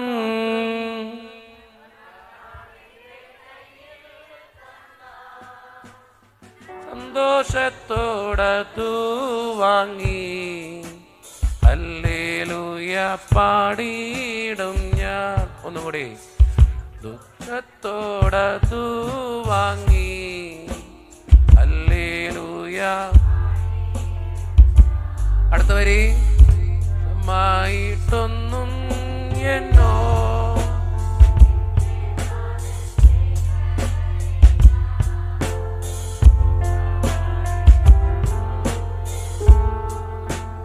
എന്റെ താതൻ ചെയ്യുകയില്ല, അന്നെ അവൻ നടിച്ചാലും അവൻ എന്നെ അവൻ അടിച്ചാലും അവൻ എന്നെ സ്നേഹിക്കുന്നു. മതി. ഈ രണ്ടാമത്തെ വരി ഭയങ്കര ശ്രേഷ്ഠമായൊരു വരിയ കേട്ടോ. ദോഷമായിട്ടൊന്നും എന്നോട് എൻ്റെ താതൻ ചെയ്യുകയില്ല, അവൻ എന്നെ അടിച്ചാലും അവൻ എന്നെ സ്നേഹിക്കണമെന്ന്. നിങ്ങൾ ഓർത്തോണ്ട് അടി കിട്ടും, ജീവിതത്തിൽ ഇഷ്ടം പോലെ അടി കിട്ടും. ഞാൻ ഇന്നലെ പറഞ്ഞല്ലോ, ദുഃഖമില്ലാത്തൊരു ജീവിതമില്ല, വേദനയില്ലാത്തൊരു ജീവിതമില്ല. പക്ഷെ കർത്താവിൻ്റെ കൂടെയാണോ നിന്റെ ജീവിതത്തിന് അനുഗ്രഹം ഉണ്ടോ? ദോഷമായിട്ട് എന്ത് വന്നാലും കർത്താവ് ഒരു ദോഷമായിട്ടുള്ള കാര്യം നിങ്ങളുടെ ജീവിതത്തിൽ ചെയ്യില്ല. ഇവിടെ ഒരു പ്രശ്നങ്ങൾ ഉണ്ടാകുമ്പോൾ നിങ്ങൾ ചിന്തിക്കണം, കുറച്ചും കൂടി വിശ്വാസത്തിൽ ആഴപ്പെടാൻ വേണ്ടിയിട്ടാ ദൈവം ആ പ്രശ്നം തന്നെ. ജീവിതത്തിൽ ഒരു സങ്കടം വരുമ്പോൾ നിങ്ങൾ ചിന്തിച്ചോളാം, ചില കാര്യങ്ങൾ എൻ്റെ ജീവിതത്തിൽ ഉറപ്പിക്കാൻ വേണ്ടിയിട്ടാ ദൈവം മാത്രമേ എൻ്റെ കൂടെ ഉള്ളൂ എന്ന് ഉറപ്പിക്കാൻ വേണ്ടിയിട്ടാ ദൈവം ചില സഹനങ്ങൾ തരണേ. കേട്ടോ കേട്ടോ കേട്ടോ ഓക്കെ. നിങ്ങൾ ഓർത്തോണം, ചില കാര്യങ്ങൾ നമ്മൾ പ്രാർത്ഥിച്ചിട്ട് കിട്ടാതിരിക്കുമ്പോൾ ദൈവത്തെ സ്തുതിക്കണമെന്ന് ഞാൻ പറയാ. ഞാൻ എന്താ പറയണേ, നിങ്ങൾ ചിന്തിക്കും, ദൈവമേ കിട്ടാതിരിക്കുമ്പോൾ ദൈവത്തെ സ്തുതിക്കണോ? സ്തുതിക്കണം. ചില കാര്യങ്ങൾ ഉദ്ദേശിച്ച പോലെ കിട്ടാതിരിക്കുമ്പോൾ, പ്രാർത്ഥിച്ച പോലെ നടക്കാതിരിക്കുമ്പോൾ ദൈവത്തെ സ്തുതിക്കണം. അപ്പൊ നിങ്ങൾ വിചാരിക്കും, ദൈവമേ അച്ഛന് വട്ടായോ? അല്ല. നിങ്ങൾ ചിന്തിക്കണം, നിങ്ങൾ പ്രാർത്ഥിക്കണ കാര്യം ഉദ്ദേശിക്കണ പോലെ നടന്ന അത് നിങ്ങളുടെ പദ്ധതിയാ. നിങ്ങൾ പ്രാർത്ഥിക്കണ കാര്യം നിങ്ങൾ ഉദ്ദേശിക്കണ പോലെ നടന്നില്ലേ, പിന്നെ ഞാൻ പറയും നിങ്ങൾ സ്തുതിക്കാനേ പറയുള്ളൂ ദൈവത്തെ. കാരണം എന്നറിയോ, പിന്നെ നടക്കുന്ന ആരുടെ പദ്ധതിയാ? ദൈവത്തിന്റെ പദ്ധതിയാ. ആ പദ്ധതിക്കാണ് ഏറ്റവും ശ്രേഷ്ഠം. ഏറ്റവും നല്ല ഉദാഹരണം എവിടെയാണെന്നറിയോ? കാനായിലെ കല്യാണ വീടാ. അവിടെ ഒരു അപ്പന്റെ ഓരോ കല്യാണ വീട്ടിൽ വീഞ്ഞു തീർന്നു പോയി. നിങ്ങൾ ഓർക്കണം, ആ വീഞ്ഞ് തീർന്നു പോയപ്പോ അവിടെ മാതാവ് ഇടപെടുന്നുണ്ട്, ശിഷ്യന്മാർ ഇടപെടുന്നുണ്ട്, എല്ലാവരും ഇടപെടുന്നുണ്ട്. പക്ഷെ ആ വീഞ്ഞ് തീർന്നു പോയിട്ട് ആ അപ്പന്റെ കണക്ക് കൂട്ടൽ തെറ്റിപ്പോയി കഴിഞ്ഞിട്ടാണ് അവിടെ ഏറ്റവും ശ്രേഷ്ഠമായ വീഞ്ഞ് ആ കല്യാണത്തിന് കൊടുത്തേ. അവിടെ ആരാ പ്രവർത്തിച്ചേ? ദൈവം പ്രവർത്തിച്ചേ. എന്തോരം ഉദാഹരണങ്ങളെന്ന് പറയും ബൈബിളില്. ചില കാര്യങ്ങൾ നമ്മൾ ഉദ്ദേശിച്ച പോലെ നടക്കാതിരിക്കുമ്പോ വിഷമിക്കരുത്, സങ്കടപ്പെടരുത്. പിന്നെ നടക്കാൻ പോണത് ദൈവത്തിന്റെ പദ്ധതിയാ. അവിടെയാണ് നിങ്ങൾ മഹത്വപ്പെടാൻ പോണേ. ഇപ്പൊ സിമ്പിളായിട്ട് ചിന്തിച്ചോക്ക്, ലാസറിന്റെ 2 സഹോദരിമാര്, ലാസർ മരിച്ചു കഴിഞ്ഞപ്പോ ഈശോ നല്ല കൂട്ടുകാരനായിരുന്നു, ലാസറിന്റെയും മർത്തയുടെയും മറിയത്തിന്റെയും. പക്ഷെ ഈശോ ചെന്നോ? മരിച്ചു കഴിഞ്ഞ മരണത്തിന് മുമ്പ് ചെന്നോ? ഇല്ല. മരണം കഴിഞ്ഞിട്ടാ ചെല്ലണേ. ഈശോയ്ക്ക് വേണമെങ്കിൽ പോവായിരുന്നു, പോയില്ല. ഈശോ 2-3 ദിവസം കഴിഞ്ഞിട്ട് ചെല്ലുമ്പോ ഈശോയോട് മർത്തയും മറിയും പറയുന്ന ഒരു ഡയലോഗ് ഉണ്ട്, കർത്താവേ നീ ഇവിടെ ഉണ്ടായിരുന്നെങ്കിൽ ഞങ്ങളുടെ സഹോദരൻ മരിക്കില്ലായിരുന്നിട്ടാ.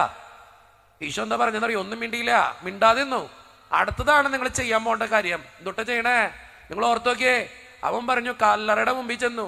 മർത്ത പറഞ്ഞു, 3 ദിവസമായിട്ടാ ദുർഗന്ധമൊക്കെ വമിക്കണ്ടാവും, ആകെ ബുദ്ധിമുട്ടായിരിക്കും, വേണ്ട. ഈശോ പറഞ്ഞെന്നിട്ടാ, കല്ലെടുത്ത് മാറ്റടാ. കല്ല് മാറ്റിയപ്പോഴാണ് അത്ഭുതം നടക്കണേ. നിങ്ങൾ ചിന്തിച്ചു നോക്കിയേ, ഈശോയ്ക്ക് വേണമെങ്കിൽ ഇവൻ മരിക്കണേന് മുമ്പേ ഉയർപ്പിക്കായിരുന്നു, അല്ലെങ്കിൽ മരണത്തിന്റെ അവസ്ഥയില്, രോഗത്തിന്റെ അവസ്ഥയില് വേണമെങ്കിൽ ലാസറിനെ ഉയർപ്പിക്കാമായിരുന്നു. പക്ഷെ ഉയർപ്പിച്ച ലാസറിനെ വേണമെങ്കിൽ ജീവിതത്തിലേക്ക് രോഗസൗഖ്യം കൊടുത്ത് തിരിച്ചു കൊണ്ടുവരാമായിരുന്നു. പക്ഷെ ചെയ്താ? ഇല്ല. പിന്നെ എന്തിനാ മരണത്തിന്റെ അവസ്ഥയിൽ പോയി മരിച്ചു കഴിഞ്ഞിട്ട് 2-3 ദിവസം കഴിഞ്ഞിട്ട് പോയി ഉയർപ്പിച്ചേ? നിങ്ങൾ സിമ്പിളായിട്ട് ചിന്തിച്ചു നോക്ക്. ഒരു മനുഷ്യൻ മരണത്തിൽ നിന്നും ജീവനിലേക്ക് വരുന്നതാണോ, രോഗത്തിൽ നിന്നും രോഗസൗഖ്യത്തിലേക്ക് വരുന്നതാണോ ഏറ്റവും വലിയ അത്ഭുതം? ഞാൻ പറഞ്ഞത് മനസ്സിലാവുണ്ടോ? തേങ്ങപ്പൂള് പോലെ ഇരിപ്പുണ്ടല്ലോ, എന്തെങ്കിലും കത്തിയോ? പാ വിളിച്ചിരിപ്പുണ്ട്. ഞാൻ തൊട്ടാ പറഞ്ഞാവോ കർത്താവ്? ഞാൻ പറയുന്നത് മനസ്സിലായോ? ഒരു മനുഷ്യൻ മരണത്തിൽ നിന്നും ജീവിതത്തിലേക്ക് വരുന്നതാണോ, ഒരു മനുഷ്യൻ രോഗത്തിൽ നിന്നും രോഗസൗഖ്യത്തിലേക്ക് വരുന്നതാണോ ഏറ്റവും വലിയ അത്ഭുതം? ഏതാ ഏറ്റവും വലിയ അത്ഭുതം? മരണത്തിൽ നിന്ന് ജീവനിലേക്ക്. സ്വന്തം കൂട്ടുകാരന് വേണ്ടി ദൈവം ഒരുക്കി വെച്ചതേതാ? മരണത്തിൽ നിന്ന് ജീവനിലേക്കുള്ളതാ. നിങ്ങൾ ഓർക്കണം, നമ്മുടെ ജീവിതത്തില് ചില പദ്ധതികള്, ചില ആവശ്യങ്ങള്, ചില ബുദ്ധിമുട്ടുകള് നടക്കാതിരിക്കുമ്പോ, ചില പ്രാർത്ഥനകൾക്ക് ഉത്തരം കിട്ടാതിരിക്കുമ്പോ ഞാൻ പറയും ദൈവത്തെ സ്തുതിച്ചോളാം. പിന്നെ നടക്കാൻ പോണത് ദൈവത്തിന്റെ പദ്ധതിയാ, ദൈവത്തിന്റെ പദ്ധതിയാ. വലുതരം ഉയർത്തി പറഞ്ഞേ ഹല്ലേലൂയ, ഹല്ലേലൂയ, ഹല്ലേലൂയ, ഹല്ലേലൂയ. ജീവിതത്തിൽ എപ്പോഴും ഓർത്തോണം, ചില കാര്യങ്ങൾക്ക് വേണ്ടി കണ്ണീരോടെ ദൈവത്തിന്റെ മുമ്പിൽ നിൽക്കും. ദൈവമേ കിട്ടിയില്ല, കിട്ടിയില്ല, തന്നില്ല, തന്നില്ല, ശരിയായില്ല, ശരിയായില്ല. പക്ഷെ ഞാൻ പറയും, കിട്ടാത്ത കാര്യത്തിന് വേണ്ടി നീ ദൈവത്തിന്റെ മുന്നിൽ കണ്ണുനീരോടെ പിന്നെ നിന്നോളാം. കാരണം എന്നറിയോ? പിന്നെ ദൈവത്തിന്റെ പദ്ധതി നടക്കാൻ പോണ, ദൈവത്തിന്റെ പദ്ധതി. ഞാൻ ഇന്നും ഒത്തിരി സന്തോഷത്തോടെ പറയുന്ന ഒരു കാര്യമാണ്. എൻ്റെ അടുത്ത് ഇസ്രായേലിൽ ജോലി ചെയ്യുന്നൊരു കൊച്ച്, അതിൻ്റെ അമ്മ മാത്രമേ ഉള്ളൂ. എന്നോട് പറഞ്ഞു, അച്ഛാ 90 ദിവസം കൊണ്ട് എനിക്ക് ജോലി കിട്ടണം, 90 ദിവസം കൊണ്ട് എനിക്ക് ജോലി കിട്ടണം. ഞാൻ ഇസ്രായേലിൽ നിന്ന് ഇത് വന്നേക്കാം. ഇസ്രായേലിൽ നിയമങ്ങളൊക്കെ ഉണ്ട്, കെയർ ടേക്കറായിട്ട് നിൽക്കണതിന് കുറച്ച് നിയമങ്ങളൊക്കെ ഉണ്ട്. അത് ആരെങ്കിലൊക്കെ ചോദിച്ചറിയാൻ പറ്റിയിരിക്കും. അപ്പോൾ 90 ദിവസത്തിനുള്ളിൽ ജോലി കിട്ടിയില്ലെങ്കിൽ നാട്ടിലേക്ക് തിരിച്ചു വരാം. ഇവള് 90 ദിവസം അവിടെ നിന്ന് നാട്ടിൽ വന്നു. ഇവള് നോക്കിക്കൊണ്ടിരുന്ന രോഗി മരിച്ചു കഴിഞ്ഞിട്ട് ഇവള് നാട്ടിലേക്ക് വന്നു. നാട്ടിൽ വന്ന് എന്നെ കണ്ടിട്ട് പറഞ്ഞു, ജിനുവച്ചാ പ്രാർത്ഥിക്കണം, വീട്ടിൽ കടബാധ്യതയാ, എൻ്റെ 2 പെങ്ങന്മാരുണ്ട്, എനിക്ക് പഠിപ്പിക്കണം, ഞാനില്ലാതെ അവർക്കൊന്നും ചെയ്യാൻ പറ്റത്തില്ല. അച്ഛാ ഒന്ന് പ്രാർത്ഥിക്ക, അച്ഛാ പ്രാർത്ഥിക്ക്. ഞാൻ പറഞ്ഞു, പൊന്നുമോളെ കിട്ടൂടി, നീ പൊക്ക, അച്ഛൻ നോക്കിക്കോളാം, അച്ഛൻ പ്രാർത്ഥിച്ചോളാം. കൊച്ചിവിടുന്ന് 90 ദിവസത്തിന് മുമ്പേ 110 ദിവസത്തിന് മുമ്പേ പോയി ഒരു ജോലി കിട്ടാൻ വേണ്ടി. ലീവ് പാതി വെച്ചിട്ട് ആ കൊച്ചു പോയി. തിരിച്ച് സ്വന്തം കാശ് ചെലവാക്കി മോളിലേക്ക് പോയി, അവിടെ ഇസ്രായേലിലേക്ക് പോയി. ഇസ്രായേലിൽ ചെന്നിട്ട് കൊച്ചു ജോലി ചെയ്യുക, ജോലിക്ക് വേണ്ടി തെണ്ടിയെടുക്കുക. ഇങ്ങനെ നമ്മുടെ നാടല്ല, വിദേശ രാജ്യ. ഈ കൊച്ചു എല്ലായിടത്തും പോയി ഇങ്ങനെ നടക്കുക. പലരും പല ബുദ്ധിമുട്ടിലൂടെ ഈ കൊച്ചു കടന്നുപോയി. ഈ കൊച്ചു എന്നും വിളിക്കും, ജിനോച്ചാ പ്രാർത്ഥിക്കണം, പ്രാർത്ഥിക്കണം, പ്രാർത്ഥിക്കണം, പ്രാർത്ഥിക്കണം. ഞാൻ പറഞ്ഞു, കിട്ടൂടി, കിട്ടൂടി, കിട്ടൂടി, കിട്ടൂടി. 50 ദിവസമായി കിട്ടള്ള, കിട്ടള്ള, കിട്ടള്ള. 60 ദിവസമായി കിട്ടള്ള, 70 ദിവസമായി കിട്ടള്ള, 80 ദിവസമായി കിട്ടള്ള. ഞാൻ തന്നെ മടുക്കാൻ തുടങ്ങി. കർത്താവെ കിട്ടിയില്ലേ, തീർന്നു. എന്ത് ചെയ്യും? കിട്ടിയില്ലേ, തീർന്നു, കിട്ടിയില്ലേ, തീർന്നു. ഞാൻ അവള് പറഞ്ഞതാ, കിട്ടൂടി, കിട്ടൂടി, പൊക്ക, കിട്ടും. അവള് പറയാ, കിട്ടിയുള്ള, കിട്ടള്ള. ഞാൻ ഇവിടെ നിന്ന് വരില്ല അച്ഛാ, ഞാൻ മരിച്ചിട്ടേ വരുള്ളൂ. എൻ്റെ പെങ്ങന്മാരെ നോക്കാൻ പറ്റിയില്ലെങ്കിൽ ഞാൻ വരില്ല അച്ഛാ, കടബാധ്യതയിലേക്ക് വരില്ല. ചിലപ്പോൾ ഞങ്ങളുടെ ശരീരത്തെ വരെ അവർ ചോദ്യം ചെയ്യും. ഞാൻ വരില്ല അച്ഛാ, നാട്ടിൽ വരില്ല, ഞാൻ ഇവിടെ തന്നെ ചത്ത് കിടക്കുള്ളൂ, ഞാൻ വരില്ല അച്ഛാ. ഞാൻ പറഞ്ഞു, എൻ്റെ കൊച്ച നീ അങ്ങനൊന്നും പറയില്ല അച്ഛനോട്, അച്ഛൻ പ്രാർത്ഥിച്ചോളാം. ഇല്ല അച്ഛാ, നാട്ടിലേക്ക് വരാൻ പറ്റും, ജോലിയില്ലാണ്ട് ഞാൻ വരില്ല, വന്ന ചാവാനേ പറ്റുള്ളൂ, അല്ലെങ്കിൽ ഞങ്ങളുടെ ശരീരം വിൽക്കേണ്ടി വരും. പറ്റില്ല അച്ഛാ, അത് പറ്റത്തില്ല. അവള് പറയാ, അച്ഛൻ ഞാൻ പ്രാർത്ഥിച്ചോളാം, ഞാൻ പ്രാർത്ഥിച്ചോളാം. മോള് പ്രാർത്ഥിക്ക്. 80ാമത്തെ ദിവസം കഴിഞ്ഞിട്ട് ഇവള് വിളിച്ചേക്കാ, അച്ഛാ കിട്ടിയില്ല അച്ഛാ. 80 ദിവസമായപ്പോൾ എനിക്ക് സംശയം, കർത്താവെ കിട്ടോ, കിട്ടോ. ഞാനാണെങ്കിൽ നിന്ന് വേർക്ക കർത്താവിൻ്റെ മുമ്പിൽ, കർത്താവെ കിട്ടോ ഇത്. 90 ദിവസം കഴിഞ്ഞ് നമുക്കറിയാം വിദേശ രാജ്യത്തിലെ അപ്പം തന്നെ പെട്ടിയെടുത്തോണ്ട് വരാം. 85ാമത്തെ ദിവസമായപ്പോൾ ഇവള് പെട്ടി പാക്ക് ചെയ്തു. എനിക്ക് ഫോട്ടോ അയച്ചു തന്നു. ജിനുവച്ചാ ഇവിടെ നിൽക്കാൻ പറ്റില്ല, 90 ദിവസത്തിനുള്ളിൽ പോന്നോളാം. 90 ദിവസം ഒരാൾ പോലെ എന്നെ വിളിച്ചിട്ടില്ല അച്ഛാ. ഞാൻ എന്ത് പ്രതീക്ഷയില്ലെങ്കിൽ നിൽക്കണേ. 5 ദിവസമുള്ള അച്ഛാ. 85ാമത്തെ ദിവസം എന്നെ ഫോൺ വിളിച്ചു, ഞാൻ എടുത്തില്ല, പേടിച്ചിട്ടാ. കണ്ടു, ഞാൻ എടുത്തില്ല. 86ാമത്തെ ദിവസം ഫോൺ എടുത്തു, എനിക്ക് മെസ്സേജ് അയച്ചു, ജിനുവച്ച ഫോൺ എടുക്ക്. ഞാൻ പറഞ്ഞു, എൻ്റെ പൊന്നുമോളെ ഞാൻ എടുക്കത്തില്ല കർത്താവേ. അവസാനം ഈ കൊച്ചിന് എന്തെങ്കിലും പറ്റിയാൽ ഞാൻ തൂങ്ങും, കർത്താവ് ഫോൺ പിടിച്ചോണ്ട് പോകേണ്ടി വരും. ഞാൻ പേടിച്ചിട്ടാണെങ്കിൽ ഫോൺ എടുക്കണില്ല. 86, 87 ദിവസമായി, ഞാൻ എടുക്കണില്ല ഫോൺ. മെസ്സേജ് അയക്കുക, ജിനുവച്ച ഫോൺ എടുക്ക്, പ്രാർത്ഥിക്ക്, കിട്ടിയിട്ടില്ല. ഞാൻ പറഞ്ഞു, കിട്ടും, കിട്ടും, കിട്ടും, ദൈവമേ കൊടുക്കണേ. ഈ മെസ്സേജ് നമ്മൾ കണ്ടാലും കാണാതിരിക്കാൻ വേണ്ടി വാട്സപ്പിൽ നമുക്ക് ചില ഉപയോഗങ്ങളൊക്കെ ഉണ്ട്. കാണാതിരിക്കാൻ വേണ്ടി പിന്നെയും കാണിച്ചു വിട്ടാം, റീഡ് ചെയ്തില്ലെന്നൊക്കെ പിന്നെയും കാണിക്കാം. ഞാൻ നോക്കണ്ടേ കിട്ടിയോന്നറിയാൻ. കിട്ടിയിട്ടില്ലാന്ന് കേൾക്കുമ്പോൾ ഞാൻ റീഡ് ചെയ്തില്ലെന്ന് പിന്നെയും കാണിക്കും. 87 ദിവസം കഴിഞ്ഞു, 88 ദിവസം കഴിഞ്ഞു, 89ാമത്തെ ദിവസമായി. മെസ്സേജ് അയച്ചു, ജിനോച്ച ഫോൺ എടുക്ക്, എടുക്കുള്ള പേടി, കർത്താവേ ഇതിനെന്തെങ്കിലും പറ്റി ഞാൻ തൂങ്ങി തീർന്നു. 89ാമത്തെ ദിവസം കഴിഞ്ഞിട്ട് ഞാൻ ഇവള് മെസ്സേജ് അയച്ച് കരയാൻ്റെ മുമ്പിൽ ഏന്തി കരഞ്ഞൊരു മെസ്സേജ് അയച്ചു എനിക്ക്. ജിനുവച്ചാ മരിക്കാൻ പോവാ ഞാൻ, എനിക്ക് ജീവിക്കാൻ തോന്നണില്ല, എനിക്ക് നാട്ടിൽ ചെല്ലാൻ പറ്റില്ല. ചിലപ്പോൾ എൻ്റെ മക്കൾ, എൻ്റെ അനീത്യമാരെയും എൻ്റെ ശരീരത്തെയും വില പറഞ്ഞ ആൾക്കാർ വരും കടം തീർക്കാൻ വേണ്ടി. എനിക്ക് പറ്റത്തില്ല അച്ഛാ. ജിനുവച്ചാ ഞാനിവിടെ വെച്ച് മരിക്കാൻ പോവാ, എനിക്ക് ജീവിക്കണ്ട, 89 ദിവസമായി, നാളെ രാവിലെ പെട്ടി എടുത്തോണ്ട് പോയില്ലേ, ഞാൻ തീർന്നു അച്ഛാ, തീർന്നു, ഞാൻ മരിക്കാൻ പോവാച്ചാ, എനിക്ക് പറ്റത്തില്ല. ഞാൻ അവളുടെ ഒറ്റ കാര്യം പറഞ്ഞു, മോളെ നീ ഉണ്ടല്ലോ ഒറ്റ കാര്യം ചെയ്, നീ സങ്കീർത്തനം 1 തൊട്ട്, അച്ഛൻ ഒറ്റ കാര്യം പറയാ, സങ്കീർത്തനം 1 തൊട്ട് നിനക്ക് എത്ര മാത്രം വായിക്കാൻ പറ്റോ ഇന്ന് രാവിലെ തൊട്ടിരുന്ന് നീ വായിച്ചോ. ഞാൻ ആകെ പറഞ്ഞു കൊടുത്ത എൻ്റെ മനസ്സിൽ വന്നൊരു കാര്യമാണ്, സങ്കീർത്തനം 1 തൊട്ട് നിനക്ക് എത്ര മാത്രം വായിക്കാൻ പറ്റോ സങ്കീർത്തനം ഇന്ന് രാവിലെ തൊട്ടിരുന്ന് വായിച്ചോ.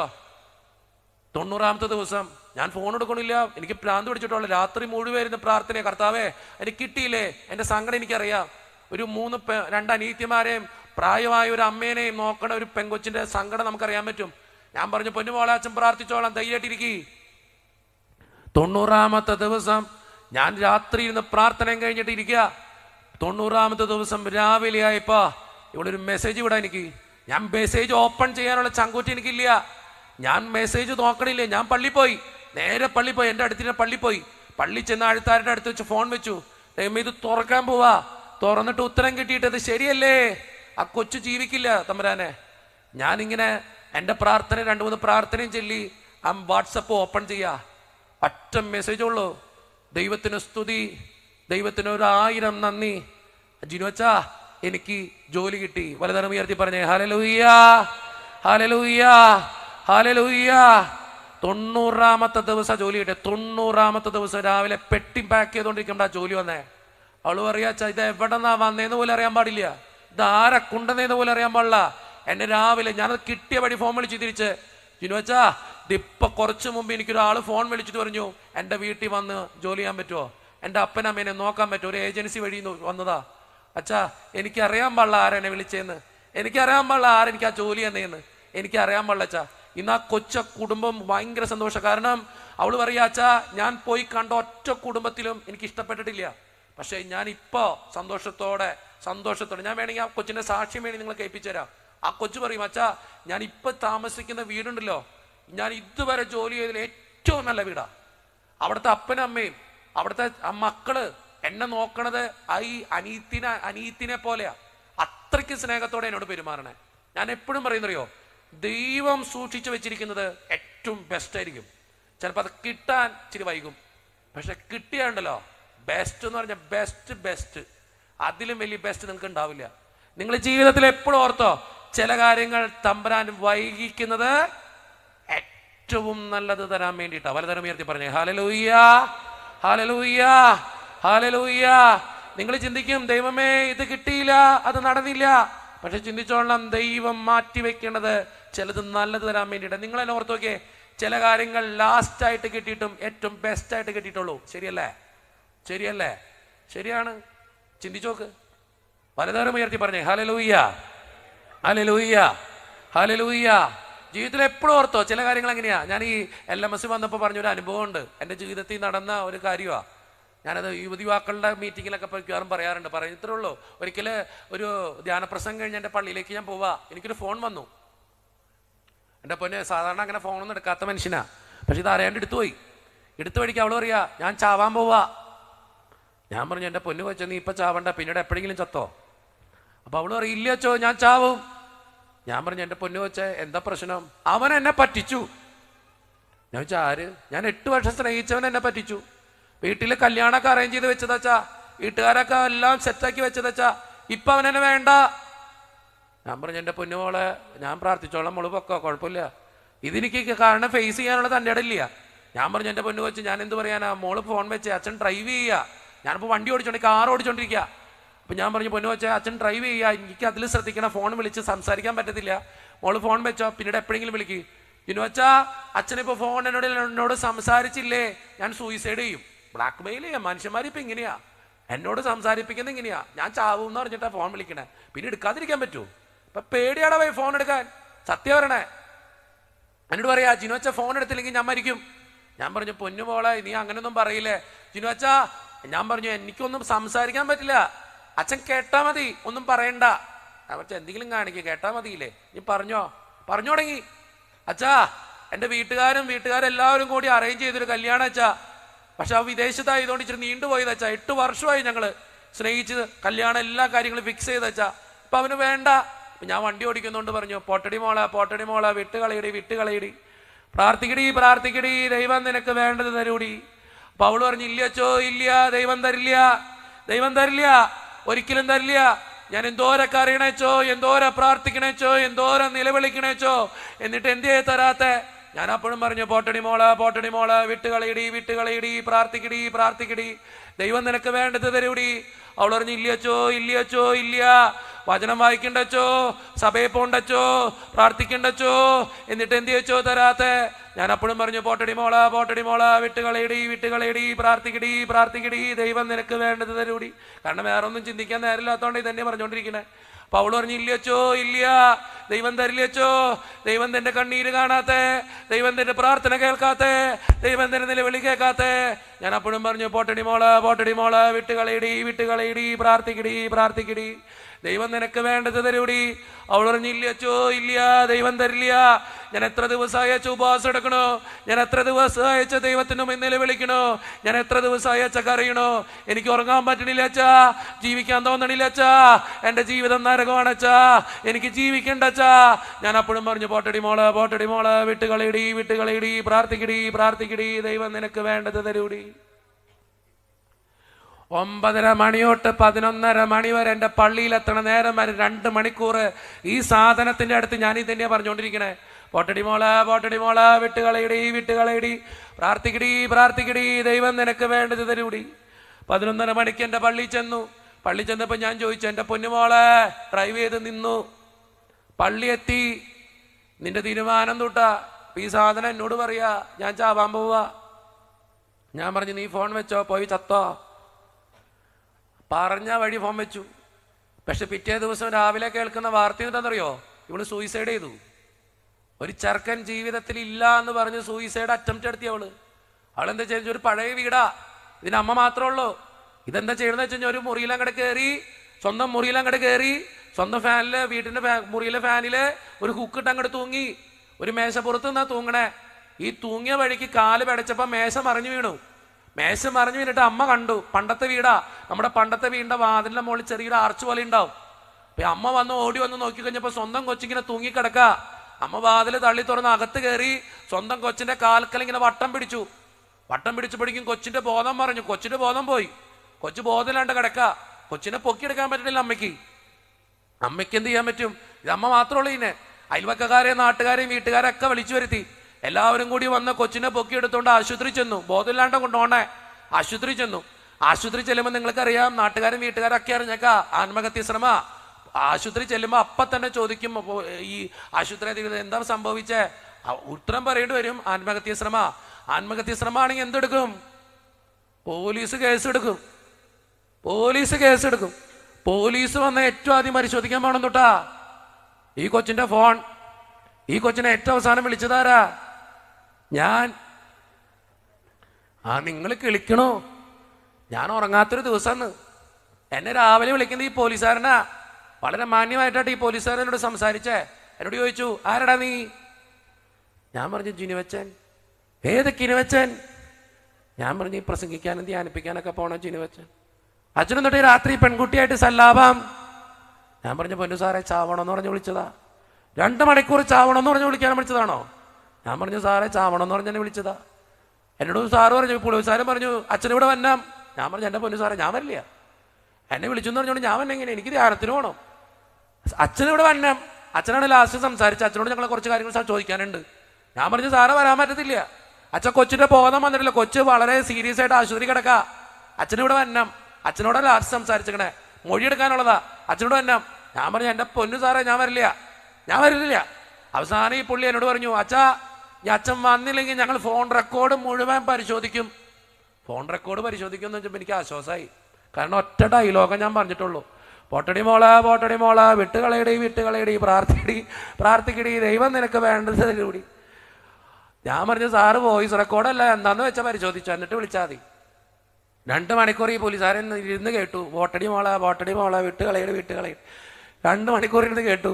2 മണിക്കൂറിന് കേട്ടിട്ട് എന്നെ വിളിച്ചേക്കാ. 2 മണിക്കൂറിന് ശേഷം, സാറേ എന്താ അച്ഛാ ഇപ്പൊ സോറി. ഞാൻ ചോദിച്ചു, സോറിയാ? സോറി. എന്തേ? അച്ഛന് ഈ അച്ഛൻ്റെ സംസാരം മുഴുവൻ ഞങ്ങൾ കേട്ടു. പിന്നീട് ഞങ്ങൾ യൂട്യൂബിലും ഫേസ്ബുക്കിലും ഇൻസ്റ്റാഗ്രാമിലൊക്കെ തപ്പി നോക്കിയപ്പോഴാ അച്ഛൻ ആരാന്ന് ഞങ്ങൾക്ക് മനസ്സിലായ. അച്ഛാ സോറി ഇട്ടച്ചാ, എന്തെങ്കിലും ഞങ്ങൾ പറഞ്ഞതിൽ എന്തെങ്കിലും വിഷമമായിട്ടുണ്ടെങ്കിൽ ക്ഷമിച്ചേക്കണോട്ടച്ചാ. ഞാൻ പറഞ്ഞു സാറേ കുഴപ്പമൊന്നുമില്ല. പിന്നെ ഈ സാറ് കുറേ നേരം എന്നോട് കുറേ കാര്യങ്ങൾ ചോദിച്ചു ഈ കൊച്ചിനെ കുറിച്ച്. ഞാൻ എല്ലാം പറഞ്ഞു കഴിഞ്ഞിട്ട് ഈ പോലീസുകാരൻ അവസാനം പറഞ്ഞു എന്നറിയോ, അച്ഛാ അവസാനമായിട്ടൊരു കാര്യം പറഞ്ഞോട്ടെ. ഞാൻ പറഞ്ഞു പറയ്. പുള്ളി എന്നോട് പറഞ്ഞ അവസാന ഡയലോഗ് എന്നറിയോ, അച്ഛൻ സൂക്ഷിക്കണോട്ടോ. ശരിയല്ലേ? എനിക്കിപ്പോൾ പേടിയൊരു ഫോൺ എടുക്കാൻ. കഴിഞ്ഞ ദിവസം ഒരു ചരക്ക് എനിക്ക് മെസ്സേജ് അയച്ചേക്കാ, അച്ഛാ അവസാനമായിട്ട് അച്ഛനോട് മിണ്ടിയിട്ട് എനിക്ക് ചാവണം. അവൻ്റെ മെസ്സേജ് കണ്ട വഴി ഞാൻ അവനെ അപ്പം തന്നെ ബ്ലോക്കാക്കി. അവൻ എനിക്ക് മെസ്സേജ് അയച്ചിട്ട് വില്ലോടത്ത് പോയി തൂങ്ങി, ഞാൻ പോണ്ടേ ഇതിന്റെ പിന്നാലെ. ഇതെന്താ മനുഷ്യരിങ്ങനെ? ഈ കൊച്ചിനെ ഞാൻ വിളിച്ചു, ഈ പെങ്കൊച്ചിനെ, സൂയിസൈഡ് ചെയ്ത പെങ്കൊച്ചിനെ. കഴിഞ്ഞതിന്റെ മുമ്പത്തെ മാസം എന്നെ കാണാൻ വന്നിണ്ടായി. മോങ്ങി കാണാൻ വന്നിട്ടാ കഴിഞ്ഞ സാധനം. ഞാൻ ചോദിച്ചു എന്തേടി? ഒന്നുമില്ല, ഒരു നന്ദി പറയാൻ വന്നതാ. എന്തിയേ? ഒരു നന്ദി പറയാൻ വന്നതാ. എന്തിയേ ചോദിച്ചപ്പോ ഉത്തരം പറയാ, അച്ഛാ എന്നെ അന്ന് രക്ഷിച്ചതിന് നന്ദി. നീ സൂയിസൈഡ് അല്ലേ ഇതേ? അല്ലച്ചാ, അച്ഛനില്ലായെങ്കിൽ ഞാൻ സൂയിസൈഡ് ചെയ്ത് പിന്നെ ചത്തേനെ. പിന്നെ ഇച്ചിരി മാറ്റം വന്നപ്പോഴാ ഞാൻ ഇങ്ങനെ തൂങ്ങിയേ. അച്ഛന് അബോധാവസ്ഥയിൽ ചെയ്തതാ. എങ്കിലും അച്ഛൻ ക്ഷമിച്ചേരെ എന്നോട്. ഞാൻ എന്തിനിപ്പം നന്ദി പറയണ്ടേ? അച്ഛാ അവനുണ്ടല്ലോ എന്നെപ്പോലെ 2 പെൺകുട്ടികളായിട്ട് വേറെ ബന്ധമുണ്ടായിരുന്നു. എന്നെ അതിൽ പെടുത്താതിരിക്കാൻ ദൈവം രക്ഷിച്ചത് അച്ഛാ. ചില കാര്യങ്ങൾ നമുക്ക് തോന്നും ഇത് കിട്ടിയില്ലേ ഞാൻ ചാവും. പക്ഷെ ചീത്തയാണേ തമ്പുരാൻ തരില്ലടവേ. നീ എത്ര കരഞ്ഞാലും ദൈവം തരില്ല. ഞാൻ അവളോട് പറഞ്ഞു, എൻ്റെ പൊന്നുമോളെ നീ ആ കാര്യത്തിന് വേണ്ടി നിന്റെ ജീവിതം വരെ നീ കളയാൻ നോക്കിയതാ. ഇപ്പൊ നിനക്ക് മനസ്സിലായി എന്തുകൊണ്ടാണ് ദൈവം തരാത്തേന്ന്. ചില കാര്യങ്ങൾ തമ്പുരാൻ തരില്ലടവേ. എന്തോരം കരഞ്ഞാലും തരില്ല. കാരണം എന്തറിയോ, അത് തന്ന ശരിയാകില്ലെന്ന് ആർക്കറിയാം? ദൈവത്തിനറിയാം. വലുതരം ഉയർത്തി പറഞ്ഞേ ഹല്ലേലൂയ, ഹല്ലേലൂയ, ഹല്ലേലൂയ. ഇന്നത്തെ കാലഘട്ടത്തിൽ നിങ്ങൾ തിരിച്ചറിയേണ്ട ഏറ്റവും വലിയ സത്യത, ചില കാര്യങ്ങൾ എന്തോരം പ്രാർത്ഥിച്ചാലും ദൈവം എനിക്ക് തരില്ല. വളരെ സുന്ദരമായൊരു വചനം പറയാം. യാക്കോബിന്റെ പുസ്തകം 4-ാം അധ്യായം 3-ാം തിരുവചനം ഒന്നെടുത്തേ. യാക്കോബിന്റെ പുസ്തകം 4-ാം അധ്യായം 3-ാം തിരുവചനം പെട്ടെന്ന് എടുക്കണേ. നിങ്ങൾ യാചിക്കുന്നു എങ്കിലും നിങ്ങളുടെ ഭോഗങ്ങളിൽ ചെലവിടേണ്ടതിന് വല്ലാതെ യാചിക്കൊണ്ട് ഒന്നും ലഭിക്കുന്നില്ല. അത് സുന്ദരമായിട്ട് POC ബൈബിളിൽ പറഞ്ഞു വെച്ചിട്ടുണ്ട് കേട്ടോ. അത് പറയുമ്പോൾ കുറച്ചും കൂടി ക്ലിയറാ. ഇങ്ങനെയാണ് POC ബൈബിളിൽ പറഞ്ഞിരിക്കണേ, ചോദിച്ചിട്ടും നിങ്ങൾക്ക് ലഭിക്കുന്നില്ലെങ്കിൽ അത് നിങ്ങളുടെ ദുരാശകളെ തൃപ്തിപ്പെടുത്താൻ തിന്മയായിട്ടുള്ളവ ചോദിക്കുന്നത് കൊണ്ടാണ് ദൈവം നിങ്ങൾക്ക് അത് തരാത്തത്.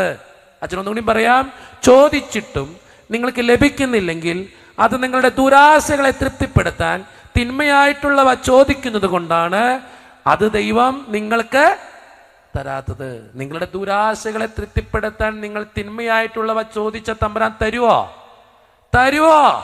പലതരം ഉയർത്തി പറഞ്ഞേ ഹല്ലേലൂയ, ഹല്ലേലൂയ, ഹല്ലേലൂയ. ജീവിതത്തിൽ എപ്പോഴും ഓർക്കുക, ദൈവം നമുക്ക് തരുന്ന ദൈവ, എല്ലാം തരുന്ന ദൈവ. പക്ഷെ നമ്മുടെ ജീവിതത്തിന് മോശമാണേ എൻ്റെ മക്കളെ. എത്ര കരഞ്ഞാലും, എത്ര വേദനിച്ചാലും, എത്ര ബുദ്ധിമുട്ടിയാലും, എത്ര സങ്കടപ്പെട്ടാലും, എത്ര കണ്ണുനീരോടെ ദൈവത്തിന്റെ മുന്നിൽ നിന്നാലും ദൈവം തരില്ല. ഉറപ്പിച്ചവരണേ, തരില്ല. നിങ്ങൾ ജീവിതത്തിൽ ചിന്തിക്കേണ്ട കാര്യം അത്. എത്ര സങ്കടപ്പെട്ടാലും ദൈവം തരില്ല. പക്ഷെ എൻ്റെ ജീവിതത്തിന് നല്ലതാണ്, എൻ്റെ അപ്പൻ തരും. എന്തിനും പോകുന്ന എൻ്റെ അപ്പൻ എൻ്റെ ജീവിതത്തിൽ തരും. എനിക്ക് ആവശ്യമുള്ളത് തരും, ആവശ്യമില്ലാത്ത തരില്ല. നിങ്ങൾ എത്ര കരഞ്ഞാലും തരില്ല, എത്ര വേദനിച്ചാലും, എത്ര സങ്കടം. നിങ്ങൾ എന്നെ ചിന്തിച്ചു നോക്കിയേ, ചില കാര്യങ്ങൾക്ക് വേണ്ടി നമ്മൾ കണ്ണുനീരോടെ പ്രാർത്ഥിച്ചു, കിട്ടിയില്ല. അപ്പൊ ദൈവത്തോട് ഭയങ്കര പരിഭവമൊക്കെ തോന്നി, ദേഷ്യമൊക്കെ തോന്നി, വേദനയൊക്കെ തോന്നി. കർത്താവിൻ്റെ മുമ്പിൽ കണ്ണുനീരോടെ നിന്നു, ആ കാര്യത്തിന് വേണ്ടി ഈ കാര്യത്തിന് വേണ്ടിയൊക്കെ നിന്നു. പക്ഷെ അത് കിട്ടാതിരുന്നപ്പോൾ ദൈവത്തോട് ഒത്തിരി പരിഭവിച്ചു, ദേഷ്യപ്പെട്ടു, വഴക്കുണ്ടാക്കി. പക്ഷെ ഒരു 5-6 വർഷങ്ങൾ കഴിഞ്ഞിട്ട് നമ്മൾ തന്നെ പറഞ്ഞിട്ടില്ല, ദൈവമേ അത് കിട്ടാതിരുന്നത് നന്നായി. നമുക്ക് വർഷങ്ങൾ കഴിയുമ്പോൾ മനസ്സിലാവുള്ളൂ, ദൈവം അത് കിട്ടാതിരുന്നത് നന്നായി, അങ്ങനെ പോകാതിരുന്നത് നന്നായി, ആ ജോലി കിട്ടാതിരുന്നത് നന്നായി, അങ്ങനെ ചെയ്യാതിരുന്നത് നന്നായി, ആ വിവാഹം നടക്കാതിരുന്നത് നന്നായി, അങ്ങനെ ഒരു സ്ഥലത്തേക്ക് അഡ്മിഷൻ കിട്ടാതിരുന്നത് നന്നായി. കാരണം ഇത്രയും നല്ലൊരു ജോലി കർത്താവ് എനിക്ക് വേണ്ടി മാറ്റിവെച്ചക്കായിരുന്നു. ദൈവത്തിന്റെ പദ്ധതി അങ്ങനെയാണോ? ചില കാര്യങ്ങൾ തമ്പുരാൻ എഴുതി വെച്ചതുപോലെ തന്നെ നടക്കും കേട്ടോ. നമ്മൾ എത്ര കരഞ്ഞാലും എത്ര വേദനിച്ചാലും തമ്പുരാൻ തരും കൃത്യസമയത്ത്. നിങ്ങൾ ഓർത്തു നോക്കേ, അച്ഛൻ ഈ വചനപ്രസംഗമൊക്കെ നടത്തുമ്പോൾ നിങ്ങൾ ചിന്തിക്കണത്, അച്ഛനിങ്ങനെ വചനപ്രസംഗം നടത്തേണ്ട ഒരു അച്ഛനൊന്നല്ല.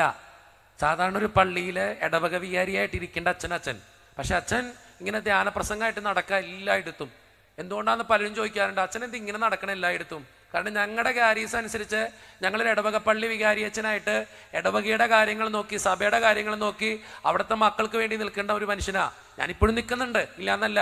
പക്ഷേ ഞാൻ ഏറ്റവും കൂടുതൽ ശ്രദ്ധ വയ്ക്കുന്നത് ഈ വചനപ്രഘോഷണത്തിനാണ്. എന്തുകൊണ്ടാണ് അങ്ങനെ പോകണമെന്നറിയോ?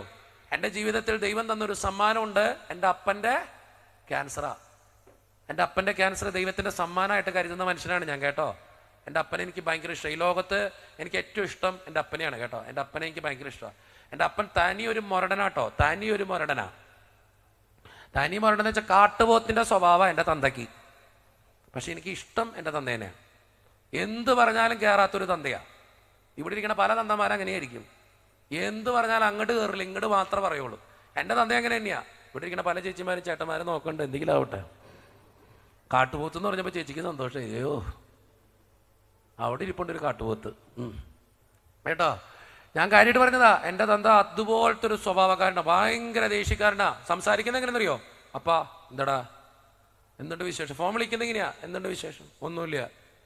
എന്തെങ്കിലും ഉണ്ടപ്പ? ഒന്നുമില്ലെന്നല്ല പറഞ്ഞു. വേറെ എന്നിട്ടുള്ള ഒന്നുമില്ലെന്ന് എന്നിട്ട കഴിച്ച ചോറ് കറി എന്നിട്ട എന്താ ഉണ്ടായിരുന്നു? എന്നിട്ടപ്പ എന്തുണ്ടായിരുന്നല്ലോ എന്നോട് പറഞ്ഞു. പുള്ളി എല്ലാ കാര്യത്തിനും ദേഷ്യപ്പെടും എൻ്റെ തന്ത. ഞാൻ തന്നെ ചിന്തിച്ചിട്ട് ഈ പുള്ളി എന്തിനാ ഇത്രപോലെ ദേഷ്യപ്പെടണേന്ന്. എന്ത് കാര്യത്തിനും തന്നെ എൻ്റെ തന്ത എല്ലാ കാര്യത്തിനും ദേഷ്യപ്പെടും. അപ്പോൾ ചോദിക്കും, അമ്മ എന്തേ? ഇവിടെ ഉണ്ട്, ഫോൺ കൊടുക്കപ്പ. എന്തിനാ? അല്ല എന്തിനും സംസാരിക്കണ്ടേ? എന്തിനാ? ഇന്നലല്ലേ നീ വിളിച്ചേ?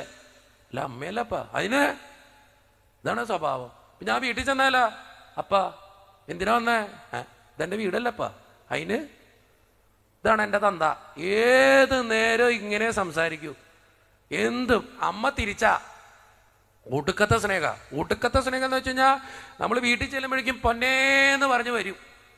പൊന്നെ തങ്കക്കൂടെന്ന് വിളിക്കും, പൊന്നുമോനേന്ന് വിളിക്കുള്ളൂ എന്നെ. അതുകൊണ്ട് ഇടയ്ക്ക് പൊന്നുമോനെ, പൊന്നിടവേ എന്നൊക്കെ പറയണേ. എൻ്റെ അമ്മ എന്നെ പൊന്നേന്ന് വിളിക്കുള്ളൂ. പൊന്നുമോനെ കേൾക്കണ്ട, എന്നെ കൊല്ലേരിക്കും, എന്തെങ്കിലും ആവട്ടെ. പൊന്നുമോനെന്നൊക്കെ വിളിക്കുള്ളൂ. മോനെങ്കിൽ വന്നേടാ, എന്നെ ഭയങ്കര ഇഷ്ടമാട്ടോ, ഭയങ്കര ഇഷ്ടം. അച്ഛനായി പോയതിൽ ഭയങ്കര സന്തോഷമാണ്. കാരണം ഇന്നിപ്പോൾ ധ്യാന പ്രസംഗമൊക്കെ നടത്തി തല്ലോളി ആവേണ്ട സാധനം നന്നാവുമ്പോൾ അമ്മയ്ക്കൊരു സന്തോഷം ഉണ്ടാവില്ലയോ? ആ സന്തോഷമാണ് എൻ്റെ അമ്മയ്ക്ക്.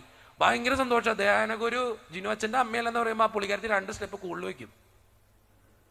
കാരണം അമ്മയ്ക്ക് ഭയങ്കര ഇഷ്ടമാണ്. ജിനു അച്ഛൻ്റെ മോനാണ്, ജിനു അച്ഛൻ്റെ അമ്മയാണ് എന്നൊക്കെ പറയുമ്പോൾ എൻ്റെ തന്തയ്ക്ക് ഒരു ലെവലേശം മാറ്റമൊന്നുമില്ല കേട്ടോ. അവൻ്റെ തന്തയോ എന്തെങ്കിലാവട്ടെ. ഇതാണ് എൻ്റെ അപ്പൻ. അമ്മ തിരിച്ചാ, ജിനു അച്ഛൻ്റെ മോനെ എല്ലായിടത്തും പോയി എൻ്റെ അമ്മ പരിചയപ്പെടുത്തുന്നറിയോ? ജിനു അച്ഛൻ്റെ അമ്മയാട്ടാ, ജിനു അച്ഛൻ്റെ അമ്മയാ. ഞാൻ കേൾക്കുമ്പോൾ 2 കൊടുക്കണമെന്ന് പറഞ്ഞിട്ട് എന്തെങ്കിലും ആവട്ടെ. ഭയങ്കര അഭിമാനം പുള്ളിക്കാരത്തേക്ക്. തള്ളി വിട്ടപ്പാ ചിരിച്ചോണ്ട് വിട്ടതാ, പൊക്ക. ഇപ്പൊ ന്യായം പറയാൻ വന്ന കേൾക്കണ്ട കർത്താവ്. വീഡിയോയിൽ നിന്ന് വീട്ടിൽ ചെന്നാൽ കഞ്ഞിവെള്ളം തരില്ല. അങ്ങനത്തെ ഒരു സാധന. എന്തെങ്കിലും ആവട്ടെ. അപ്പോ അമ്മയാണെങ്കിൽ ഒടുക്കത്തെ സ്നേഹ, അള്ളിപ്പിടിക്കുന്ന സ്നേഹം. ചെല്ലുമ്പോ തൊട്ട് വർത്താനം തുടങ്ങും കേട്ടോ. ഈ കണ്ട കുറ്റങ്ങൾ, ലോകത്തോളം കുറ്റങ്ങൾ മുഴുവൻ പറയും. അയൽപക്കത്തെ കുറ്റം, അപ്പുറത്തെ വീട്ടിലെ കുറ്റം, കാരണം തന്ത മിണ്ടില്ലല്ലോ. തണ്ട എപ്പോഴും എന്തടി, മാറടി, പോടി, പാടി, നിക്കടി, പോടി, പാടി, കഴിഞ്ഞു. അമ്മയ്ക്ക് ആകെ വർത്താനം പറയാനുള്ളത് ഞാനൊക്കെ ഫോൺ വിളിച്ചാൽ അമ്മ ഇങ്ങനെ സംസാരിച്ചോണ്ടിരിക്കും. എന്താ ചെയ്യണമെന്നറിയോ? ഫോൺ അവിടെ വെച്ചോട്ട് ഞാൻ എൻ്റെ പണിക്ക് പോവും. എപ്പോഴെങ്കിലും വന്നിട്ട് ഇങ്ങനെ പറഞ്ഞാൽ മതി, ഇടയ്ക്ക് വന്ന് പറഞ്ഞോണ്ട് വന്നാൽ മതി. എന്തോരം നേരം വേണമെങ്കിലും സംസാരിക്കാം എൻ്റെ തള്ള. അപ്പോൾ ഞാൻ പറയും, ഈ അമ്മയ്ക്ക് വിഷയമൊന്നും വേണ്ട. മഴയൊക്കെ പെയ്താൽ പറയും, മോനെ മഴയൊക്കെ പെയ്യുന്നുണ്ട്, നമ്മുടെ വാഴ കൊലച്ചു. അപ്പം ഞാൻ എന്ത് ചെയ്യാൻ പറ്റും? വാഴയ്ക്ക് കൊലയ്ക്കാനല്ലേ പറ്റുള്ളൂ. ഇപ്പം ഞാനെന്ത് ചെയ്യാനാ? ഇതൊക്കെയാണ് അമ്മ പറയണേ. നമ്മൾ വെച്ച വാഴ കൊലച്ചു. കഴിഞ്ഞ ദിവസം കുറച്ചാളും വിളിച്ചിട്ട് പറയാ, കിച്ചു പ്രസവിച്ചു, വീട്ടിലെ പൂച്ചയാ. അപ്പൊ ഞാൻ പറഞ്ഞ, എൻ്റെ അമ്മയെ ഞാനല്ല ഉത്തരവാദി. അമ്മ എല്ലാ കാര്യങ്ങളും എന്നോട് പറയേണ്ട ആവശ്യമില്ല. ഇതാണ് എൻ്റെ തള്ള. എല്ലാ കാര്യങ്ങളും പറയും. തന്തയാ, ജന്മത്ത് മിണ്ടാത്തൊരു തന്ത. ഒരക്ഷരം മിണ്ടില്ല, വായ തുറക്കാത്തൊരു സാധനം.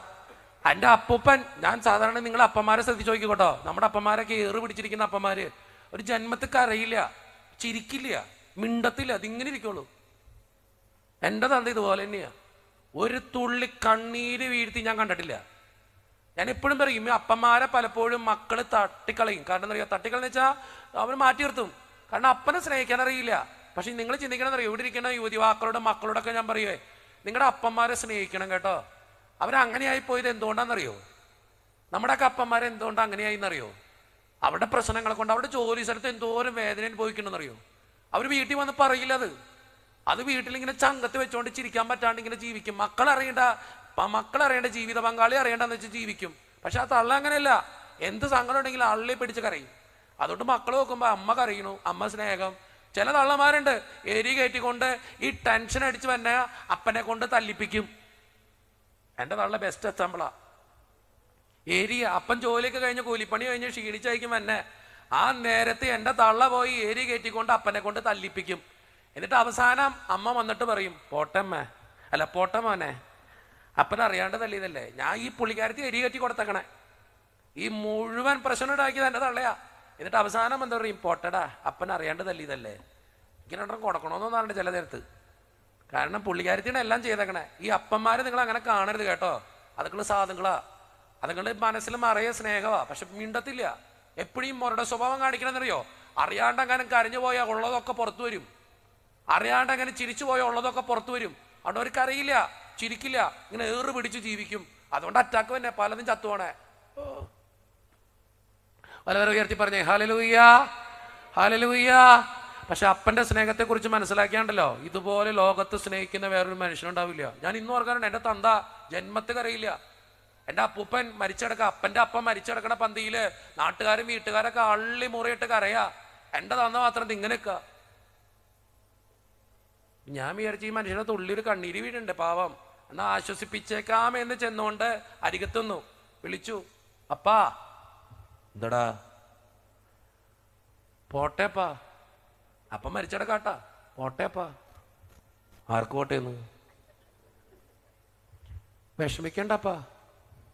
ആർക്ക് വിഷമം? അപ്പങ്ങ് വന്നേ, ഞാൻ സ്നേഹം കൊണ്ട് വിളിച്ചതാ. അപ്പങ്ങ് വന്നേ, കൈക്ക് പിടിച്ച്. അടുത്ത് വന്ന ഡയലോഗ് എനിക്ക് പറയാൻ പറ്റാത്തതാ. അടുത്ത തൊട്ട് പറഞ്ഞെന്നറിയോ, എടാ പോ. അത് നിങ്ങൾ പൂരിപ്പിച്ചോ? ഇതാണ് എൻ്റെ തന്ത. എൻ്റെ തന്ത ഇങ്ങനെയേ പെരുമാറൂ. പക്ഷെ ഞാൻ പറയും, ഈ ലോകത്തിന് ഏറ്റവും ഇഷ്ടം എൻ്റെ അപ്പനാ. എൻ്റെ ഏറ്റവും ഇഷ്ടമാണ്. നമുക്കിങ്ങനെ സ്നേഹിക്കാൻ അറിയാം, എൻ്റെ അപ്പനെ സ്നേഹിക്കാൻ അറിയില്ല. ചില കർത്തവന്മാർക്ക് അപ്പന്മാർക്ക് സ്നേഹിക്കാൻ അറിയില്ല കേട്ടോ. അവരങ്ങനെയാ, എപ്പോഴും റഫാ, ദേഷ്യം വാശിയും ഒക്കെയാണ് കാണിക്കും, കർക്കശയൊക്കെ കാണിക്കും. പക്ഷെ നിങ്ങൾ അപ്പന്മാരെ സ്നേഹിച്ചു നോക്കിയേ, ഭയങ്കര സ്നേഹത്തോടെ. എനിക്ക് വിഷമം വരുമ്പോൾ ഞാൻ ഏറ്റവും കൂടുതൽ വിളിക്കുന്ന അമ്മേനല്ല കേട്ടോ, അപ്പനെയാ. അമ്മേനെ വിളിച്ച അമ്മയുടെ സങ്കടം കേട്ടിട്ട് അവസാനം നമ്മൾ തന്നെ അമ്മയോട് പറയും, അമ്മേ പോട്ടെ. അപ്പൊ നമ്മൾ സങ്കടം കൊണ്ട് വിളിച്ചേക്കാ, ഈ തള്ളയ്ക്ക് അത് മനസ്സിലാവണില്ല, അത് ഇങ്ങോട്ട് പറഞ്ഞുകൊണ്ടിരിക്കുക. അപ്പൊ അവസാനം പറയും, അമ്മേ പോട്ടെ. പക്ഷെ തന്തേനെ വിളിച്ച അപ്പാ സൗണ്ട് പറയുമ്പോൾ ചോദിക്കും, അപ്പാ ആദ്യം ദേഷ്യപ്പെടുള്ളൂ, എന്താടാ അപ്പാ? പുള്ളിക്കും കത്തിയിട്ടാ സൗണ്ട് മാറിയെന്നറിയാം. എന്താ പറ്റിയടാ? പ്രശ്നമുണ്ടപ്പാ. എന്താടാ? ദേഷ്യപ്പെടുള്ളൂ, എന്താടാ? ഒരു ബുദ്ധിമുട്ടുണ്ടപ്പാ. എന്താടാന്നെങ്കിലും ചോദിക്കും. എൻ്റെ തള്ളയോടെ അങ്ങനെ പറഞ്ഞാണ്ടല്ലോ, അത് പോട്ടെ മോൻ, ഇത് കേക്ക്. അപ്പുറത്തെ വീട്ടിലെ ചേച്ചി ഇങ്ങനെയായിരുന്നു, ഇപ്പുറത്തെ വീട്ടിലെ ചേച്ചി ഇങ്ങനെയായിരുന്നു, കൊല കുഴച്ചു. ഞാൻ പറഞ്ഞു, എൻ്റെ അമ്മ ഇത് കേക്ക് ആദ്യം. എൻ്റെ മോനെ കൊല കുഴച്ചത് വാഴക്കണ്ണുണ്ടാവട്ടെ, ആദ്യം നോക്കട്ടെ, നമുക്ക് നോക്കാം. ഇതൊക്കെയാണ് എൻ്റെ അമ്മയുടെ സംസാരം. അപ്പൻ്റെ ഡയലോഗ് ഒന്നും ഇട്ടാന്നറിയാം അടുത്തത്, സങ്കടം പറയുമ്പോൾ. അപ്പോൾ ഒരു വിഷമമുണ്ട്. അപ്പം അടുത്ത ഡയലോഗ് എൻ്റെ അപ്പം പറയുന്ന ഒറ്റ ഡയലോഗ് പറയുള്ളൂ, നീ ഫോം വെച്ചടാ, പള്ളി പോ. നിന്നെ ഞാൻ വിട്ടത് തമ്പുരാൻ്റെ മുമ്പിലാണ്, അവിടെ പോയി പറഞ്ഞാൽ മതി, എന്നോട് പറയണ്ട. ഞാൻ ഇന്നും ഓർക്കും, എൻ്റെ അപ്പൻ എപ്പോഴും പറയത്, നിന്നെ ഞാൻ വിട്ടത് തമ്പുരാൻ്റെ മുമ്പിലാണ്, ആ അപ്പൻ്റെ മുമ്പിൽ പറഞ്ഞാൽ മതി, എന്നോട് പറയണ്ട. ഞാൻ എന്തിനത് പറഞ്ഞതെന്നറിയോ? എൻ്റെ അപ്പനെനിക്ക് അത്രയ്ക്ക് ഇഷ്ടമാണ്.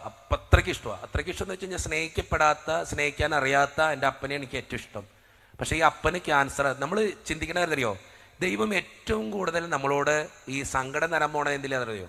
നമുക്ക് ഏറ്റവും ഇഷ്ടപ്പെട്ട കാര്യത്തിലാണ് തമ്പുരാൻ നമ്മളോട് ഏറ്റവും കൂടുതൽ സങ്കടം തരുള്ളൂ കേട്ടോ.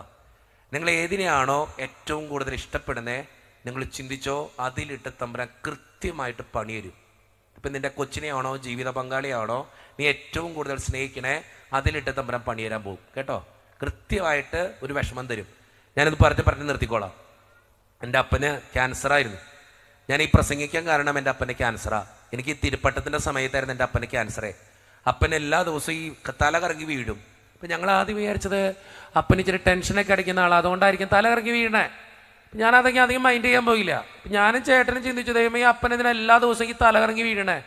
അപ്പനാണെങ്കിൽ ചോദിക്കാനും പേടിയാ, കാരണം എന്തെങ്കിലും തെറിയ പറയുള്ളൂ തിരിച്ച്. അപ്പം ചോദിക്കാനും പറ്റത്തില്ല. അപ്പം ഞാൻ വിചാരിച്ചിട്ട് ടെൻഷനൊക്കെ അടിക്കുന്നത് കൊണ്ട് തിരുപ്പട്ടത്തിൻ്റെ സമയത്ത് ഇതിന് ഓർത്തിട്ടായിരിക്കും ടെൻഷൻ അടിച്ചുകൊണ്ട് വീഴുന്നതായിരിക്കും. പക്ഷേ എൻ്റെ തിരുപ്പട്ടം കഴിഞ്ഞിട്ട് എൻ്റെ പട്ടം, ഞാൻ അച്ഛനായിട്ടും അപ്പൻ്റെ വീഴ്ചയ്ക്ക് കുറവില്ല. അവസാനം ഞങ്ങൾ അപ്പനോട് പറഞ്ഞു, ഞാൻ ഇച്ചിരി തൻ്റെ ഇടത്തോട് പറഞ്ഞു, അപ്പ നമുക്കൊന്ന് ആശുപത്രി പോവാം. എന്തോ കേട്ടു, അല്ലെങ്കിൽ കേൾക്കാറില്ല. ഞാൻ അപ്പനോട് പറഞ്ഞു, അച്ഛനായതുകൊണ്ടായിരിക്കും ചിലതൊക്കെ പറഞ്ഞാൽ കേൾക്കും. അപ്പം ഞാൻ പറഞ്ഞു, അപ്പ നമുക്ക് ആശുപത്രി പോവാം. തൊട്ടടുത്ത് ഞങ്ങളുടെ LF ഹോസ്പിറ്റലാണ്. LF ഹോസ്പിറ്റൽ ഞങ്ങൾ അറിയാവുന്ന ഒരു ഡോക്ടറാ, ചെല്ലുക. ഇപ്പം ഞാനുണ്ട്, അപ്പനുണ്ട്, ചേട്ടനുണ്ട്. ഡോക്ടർ എടുത്ത വഴിക്ക് എന്നോട് ചോദിച്ചു, അജിനു വെച്ചാൽ അപ്പന് എന്തെങ്കിലും പ്രശ്നമുണ്ടോ? ഞാൻ പറഞ്ഞു, ഒന്നുമില്ല ഡോക്ടറെ. പ്രഷറോ ഷുഗറോ എന്തെങ്കിലും ഉണ്ടോ? ഒന്നുമില്ല. ഇപ്പോൾ ഡോക്ടർ പറഞ്ഞു, ഞാനൊന്ന് ചെക്ക് ചെയ്ത് നോക്കട്ടെ. മൊത്തം ചെക്ക് ചെയ്ത് ഒരു പ്രശ്നമില്ല. ഇപ്പോൾ ഡോക്ടർ പറഞ്ഞു, നമുക്കൊന്ന് സ്കാനിങ് ചെയ്ത് നോക്കാം, എന്തെങ്കിലും തല ഇറങ്ങി വീണെന്ന് അറിയാൻ പാടില്ല, ഒന്ന് സ്കാനിങ് ചെയ്ത് നോക്കാം. അപ്പോൾ സ്കാനിങ് റിപ്പോർട്ട് 2 ദിവസം കഴിഞ്ഞാൽ കിട്ടുള്ളൂ അച്ഛാന്ന് പറഞ്ഞു. ഞാൻ പറഞ്ഞു, ഓക്കെ ഡോക്ടർ, 2 ദിവസം കഴിഞ്ഞിട്ട് വരാം. അപ്പോൾ ഡോക്ടർ 2 ദിവസം കഴിഞ്ഞിട്ട് ഞങ്ങളെ വിളിച്ചു, ജിനു വെച്ചാൽ അപ്പനെ കൂട്ടണ്ട, അച്ഛനും ചേട്ടനും കൂടി ഇങ്ങോട്ട് വന്നാൽ മതി. ഞാൻ ചിലയുടെ നേരത്തെ ഡോക്ടർ പറയാ, അച്ഛാ അപ്പന് ക്യാൻസറാ, ആമാശയ ക്യാൻസറാണ്, അധികം നാളിഞ്ഞ് അപ്പൻ ജീവിക്കില്ല, 2 മാസത്തിനുള്ളിൽ അപ്പം പോവും. ഞാൻ ഡോക്ടർ പറഞ്ഞു, ഡോക്ടർ എന്ത് വർത്താനം ഈ പറയണേ? എനിക്ക് ഈ ലോകത്ത് അത് കേൾക്കാൻ മാത്രം പറ്റില്ല. എൻ്റെ അപ്പം പോണ കാര്യം, മരിച്ചു പോണ കാര്യം എനിക്കത് പറ്റത്തില്ല. ഡോക്ടർ പറഞ്ഞു, അച്ഛാ 2 മാസത്തിനുള്ളിൽ അപ്പം പോവും. കാരണം അപ്പന് ആമാശയ, നിങ്ങൾ ഓർക്കണം, ഈ ക്യാൻസറുകളിൽ തന്നെ ഏറ്റവും ബുദ്ധിമുട്ടുള്ള ഒരു ക്യാൻസറാണ് ആമാശയ ക്യാൻസർ. കാരണം ഇത് വന്നാൽ അധികം നാൾ ജീവിക്കില്ല, പെട്ടെന്ന് മരിക്കും. അതിൻ്റെ കുഴപ്പം എന്താണെന്ന് വെച്ചാൽ, നമ്മൾ ഭക്ഷണം കഴിക്കുമ്പോൾ ദഹിപ്പിക്കുന്നത് ഈ ആമാശയ. ഈ ആമാശയത്തിന് ക്യാൻസർ വരുമ്പോൾ ഇത് ഈ ആമാശയമായിട്ട് ബന്ധപ്പെട്ടിട്ടാണ് നമ്മുടെ ശരീരത്തിലെ എല്ലാ അവയവങ്ങളും. എന്ന് വെച്ചാൽ ചെറുകുടല്, വൻകുടല്, കരള്, പല ഗ്രന്ഥികള്, ഇതിൽ ഈ ശരീരത്തിൽ നിന്ന് ആവശ്യമായ പ്രോട്ടീൻസ് ഒക്കെ കൊടുക്കുന്നത് ഈ ആമാശയ. ഈ ആമാശയത്തിന് ക്യാൻസർ വന്നാൽ ഈ രോഗാണുക്കളെ ഇതെല്ലായിടത്തേക്കും പമ്പ് ചെയ്യും. അപ്പം അതുകൊണ്ടാണ് ഈ പ്രശ്നം. അപ്പം ചെറുകുടലിനെ ബാധിച്ചിട്ടുണ്ട്, വൻകുടലിനെ ബാധിച്ചിട്ടുണ്ട്, ഈ കരളിനെ ബാധിച്ചിട്ടുണ്ട്, എല്ലായിടത്തും ഇത് ബാധിച്ചിട്ടുണ്ട്. അപ്പം ഡോക്ടർ പറഞ്ഞു, അച്ഛാ കൂടി വന്നാൽ 2 മാസം അപ്പം ജീവിക്കുള്ളൂ, അതിൽ കൂടുതൽ. കാരണം അപ്പൻ്റെ ശരീരം മുഴുവൻ അങ്ങനെയായി 4th സ്റ്റേജ് കഴിഞ്ഞിട്ട് നിൽക്കണേ. അപ്പം ഞാൻ ഡോക്ടർ പറഞ്ഞു, ഡോക്ടറെ എന്തെങ്കിലും വഴിയുണ്ടോ? അച്ഛാ അച്ഛനറിയാലോ നിങ്ങളുടെ കുടുംബമായിട്ട് എനിക്ക് അത്രയും ബന്ധമുണ്ട്, ഞാൻ പറയാതിരിക്കും അച്ഛാ, എന്തെങ്കിലും വഴിയുണ്ടെങ്കിൽ. ഞാൻ പറഞ്ഞു, ഡോക്ടറെ എവിടെയെങ്കിലും കൊണ്ടുപോയി ശരിയാക്കാൻ പറ്റും അച്ഛാ, ഒരു ട്രീറ്റ്മെൻറ്റ് ഇനി ഇല്ല, ചെയ്യണമെങ്കിൽ തന്നെ ഓപ്പൺ സർജറി ചെയ്യണം, കീ ഹോള് പറ്റത്തില്ല. ഓപ്പൺ സർജറി വെച്ചാൽ കഴുത്തിൻ്റെ ഇവിടെ തൊട്ട് അടിവയറ് വരെ കീറണം, എന്നിട്ട് തുറന്ന് വെച്ചിട്ട് വേണം സർജറി ചെയ്യാൻ. അച്ഛാ അങ്ങനെയൊക്കെ ചെയ്താൽ അപ്പനെ തിരിച്ചു കിട്ടാൻ വഴിയില്ല അച്ഛാ, കത്തി വെക്കാതിരിക്കണം നല്ലത്, ഓപ്പറേഷൻ ചെയ്യാതിരിക്കണം നല്ലത്. ഞാൻ പറഞ്ഞു, ഡോക്ടറെ എന്തെങ്കിലും വഴിയുണ്ടോ? ഡോക്ടർ പറഞ്ഞു, ഇല്ല അച്ഛാ, അച്ഛന് കേൾക്കത് മനസ്സിലാക്ക്, ഈ 2 മാസമെങ്കിൽ അപ്പൻ്റെ കൂടെ ജീവിക്ക്. ഞാൻ ഡോക്ടർ പറഞ്ഞു, ഡോക്ടറെ ഇത് എന്തെങ്കിലും പറയണേ, എനിക്ക് പറ്റത്തില്ല, 2 മാസത്തിനുള്ളിൽ എൻ്റെ അപ്പം മരിച്ചു പോകുമെന്ന് ചിന്തിച്ചുകൊണ്ട് ജീവിക്കാൻ എനിക്ക് പറ്റത്തില്ല. ഡോക്ടർ പറഞ്ഞു, അച്ഛാ ഇത് ഒരിക്കലും അപ്പനോട് പറയരുത്, അപ്പൻ അറിഞ്ഞാൽ രോഗം മൂർച്ഛിക്കും, ടെൻഷൻ കൂടും, അപ്പം മരിക്കും. ഞാൻ പറഞ്ഞു, ഡോക്ടർ അപ്പനോട് പറയുന്നില്ല, ഇതിന് വേറെ വഴി. ഡോക്ടർ പറഞ്ഞു, ഇല്ല അച്ഛാ വേറെ വഴിയില്ല, അച്ഛൻ പൊക്കോ. ഞാനും ചേട്ടൻ അവിടെ നിന്ന് ഇറങ്ങിപ്പോരുന്നത് എത്ര സങ്കടത്തോടെ എന്നറിയോ? അപ്പനെ പിടിച്ചുകൊണ്ട് അന്ന് എറണാകുളത്തുള്ള എല്ലാ ഹോസ്പിറ്റലും പോയി, Renai Medicity, Aster Medicity, Lisie hospital, Lakeshore, Rajagiri, എല്ലാ ഹോസ്പിറ്റലിലും കൊണ്ടേ കാണിച്ചു. എല്ലാ ഹോസ്പിറ്റലുകാരും വിധി എഴുതി, അപ്പം മരിക്കും, 2 മാസം ജീവിക്കുള്ളൂ, കൂടി വന്നാൽ അതിനുള്ളിൽ മരിക്കും. കാരണം സ്കാനിങ് റിപ്പോർട്ട് നോക്കുമ്പോൾ അപ്പം മരിക്കുന്നതിന് തുല്യ. അവസാനം എനിക്ക് വഴിയിലാണ് ഞാൻ എവിടേക്ക് പോകണത് ഞാൻ ചുരുക്കി പറയാം. ലൂർദ് ഹോസ്പിറ്റലിൽ ചെല്ലണം, ലൂർദ് ഹോസ്പിറ്റലിൽ, എറണാകുളത്തോടൊരു ഹോസ്പിറ്റലിൽ ലൂർദ് കോളം, അവർ മധു ഡോക്ടർ ഉണ്ട്, മധു ഡോക്ടറിൻ്റെ അടുത്തേക്ക് ചെല്ലാം. മധു ഡോക്ടറിൻ്റെ അടുത്തേക്ക് ഞാൻ ചെന്നിട്ട് പറഞ്ഞു, ഡോക്ടറെ എൻ്റെ അപ്പൻ ഇതാ. അപ്പം സ്കാനിങ് റിപ്പോർട്ട് നോക്കി ഡോക്ടറും പറഞ്ഞു, അച്ഛാ 2 മാസത്തിനുള്ളിൽ അപ്പം മരിക്കും. ഞാൻ പറഞ്ഞു, ഡോക്ടറെ എൻ്റെ കണ്ണ് നിറയാ, എനിക്ക് വേറെ വഴിയില്ല.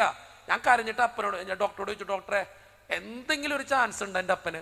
അപ്പോൾ ഡോക്ടർ പറഞ്ഞു, അച്ഛാ വേണമെങ്കിൽ സർജറി ചെയ്യാം, ഓപ്പൺ സർജറി ചെയ്യാം, പക്ഷെ ജീവിക്കുമെന്ന് ഉറപ്പൊന്നുമില്ല അച്ഛാ, വേണമെങ്കിൽ ചെയ്യാം. ഞാൻ പറഞ്ഞു, ഡോക്ടറെ നമുക്ക് ചെയ്താലാ?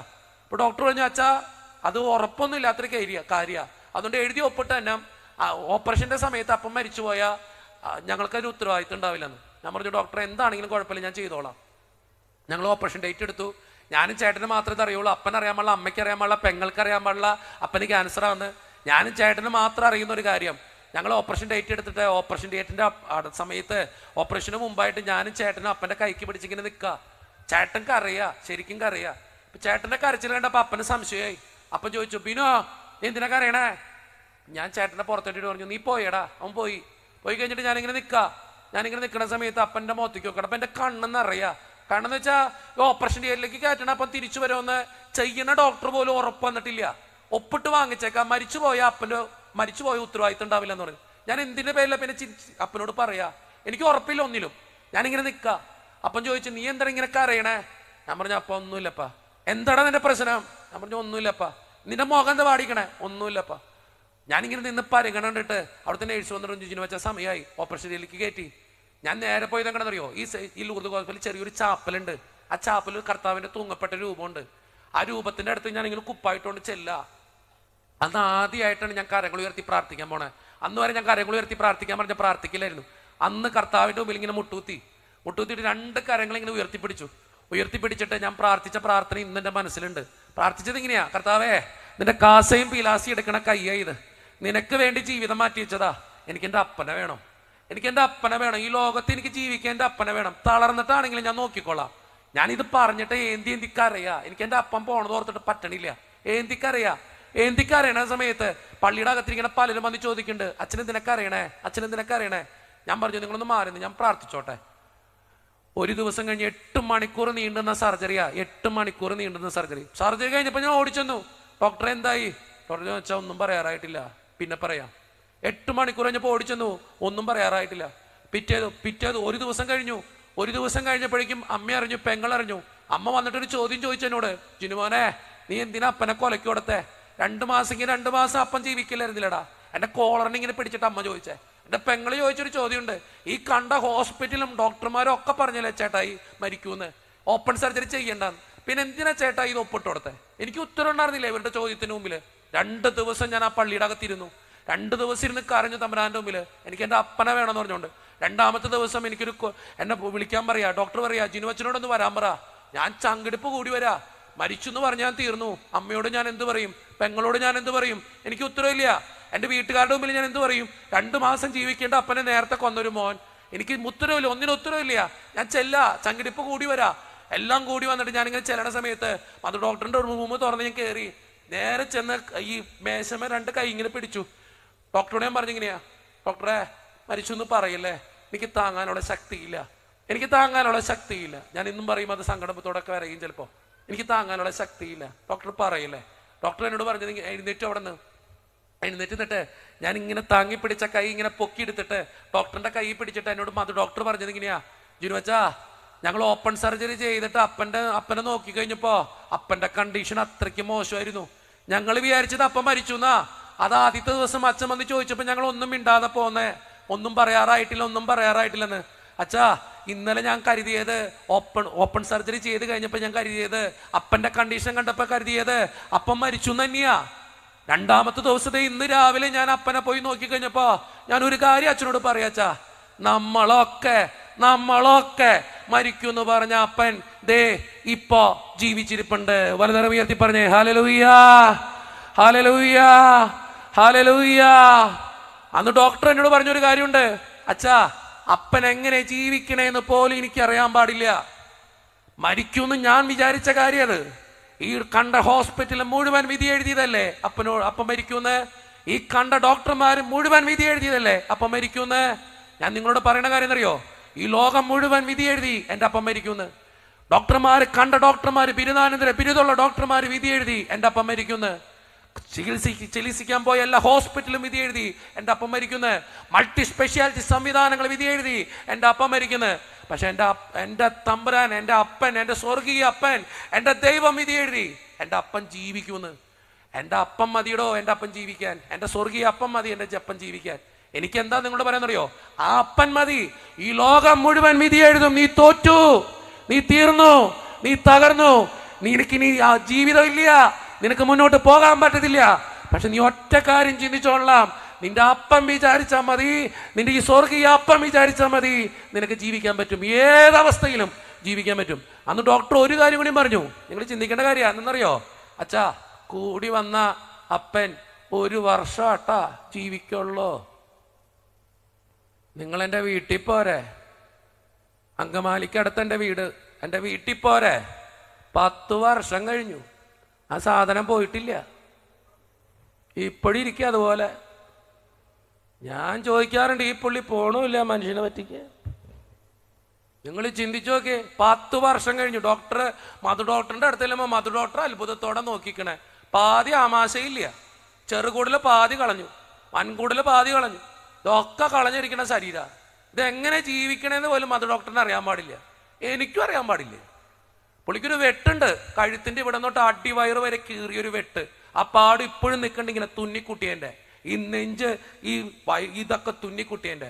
ഞാൻ എപ്പോഴും പറയും, കർത്താവ് വരച്ച വരയാന്നത്.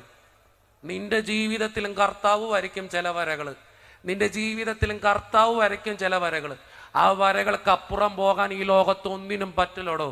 നമ്മൾ ചിന്തിക്കേണ്ട കാര്യം എന്നറിയോ? നമ്മൾ പ്രാർത്ഥിക്കുന്ന ദൈവം ചില്ലറക്കാരനായ ഒരു ദൈവമല്ല. അതേത് ജീവിതത്തിന്റെ സാഹചര്യത്തിലും നിന്നെ രക്ഷിക്കാൻ കഴിവുള്ള സർവശക്തനായ തമ്പുരാന്റെ മുമ്പിലാ നീ മുട്ടുകുത്തണേ, കരങ്ങൾ വിരിക്കണേന്ന് നീ ഓർത്താലുണ്ടല്ലോ, നീ ഏത് സങ്കടത്തിലും ജീവിക്കും. വലുതരം ഉയർത്തി പറഞ്ഞേ ഹല്ലേലൂയാ, ഹല്ലേലൂയാ, ഹല്ലേലൂയാ. ജീവിതത്തിലെ ഏത് പ്രശ്നങ്ങളുടെ നടുവിലും ഏത് സങ്കടത്തിന്റെ തടവിലും നീ ചിന്തിച്ചോളണം, നീ ജീവിതത്തിൽ അഭയം പ്രാപിച്ചിരിക്കുന്നത് തമ്പുരാന്റെ മുമ്പിലാ.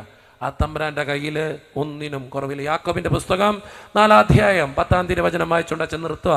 കർത്താവിന്റെ സന്നിധിയില് താഴ്മയുള്ളവരായിരിക്കുവിൻ, അവിടുന്ന് നിങ്ങളെ തക്ക സമയത്ത് ഉയർത്തിക്കോളും. കർത്താവിൻ്റെ അടുത്തിരിക്കും മക്കളെ. എത്ര വലിയ പ്രയാസം ഉണ്ടെങ്കിലും സങ്കടം ഉണ്ടെങ്കിലും കർത്താവിൻ്റെ അടുത്തിരിക്കും. നമുക്കറിയാവുന്നൊരു പാട്ടുണ്ട്, ഞാൻ എപ്പോഴും പാടുന്നൊരു പാട്ടാ. ഭയപ്പെടേണ്ട മകനെ മകളെ, ഞാൻ നിന്റെ ദൈവമല്ലേ, കരയരുതേ ഇനി എൻ കൺമണിയേ, ഞാൻ നിന്റെ കൂടെയില്ലേ. ഭയപ്പെടേണ്ട മകനെ മകളെ, ഞാൻ നിന്റെ ദൈവമല്ലേ, കരയരുതേ ഇനി എൻ കൺമണിയേ, ഞാൻ നിന്റെ കൂടെയില്ലേ.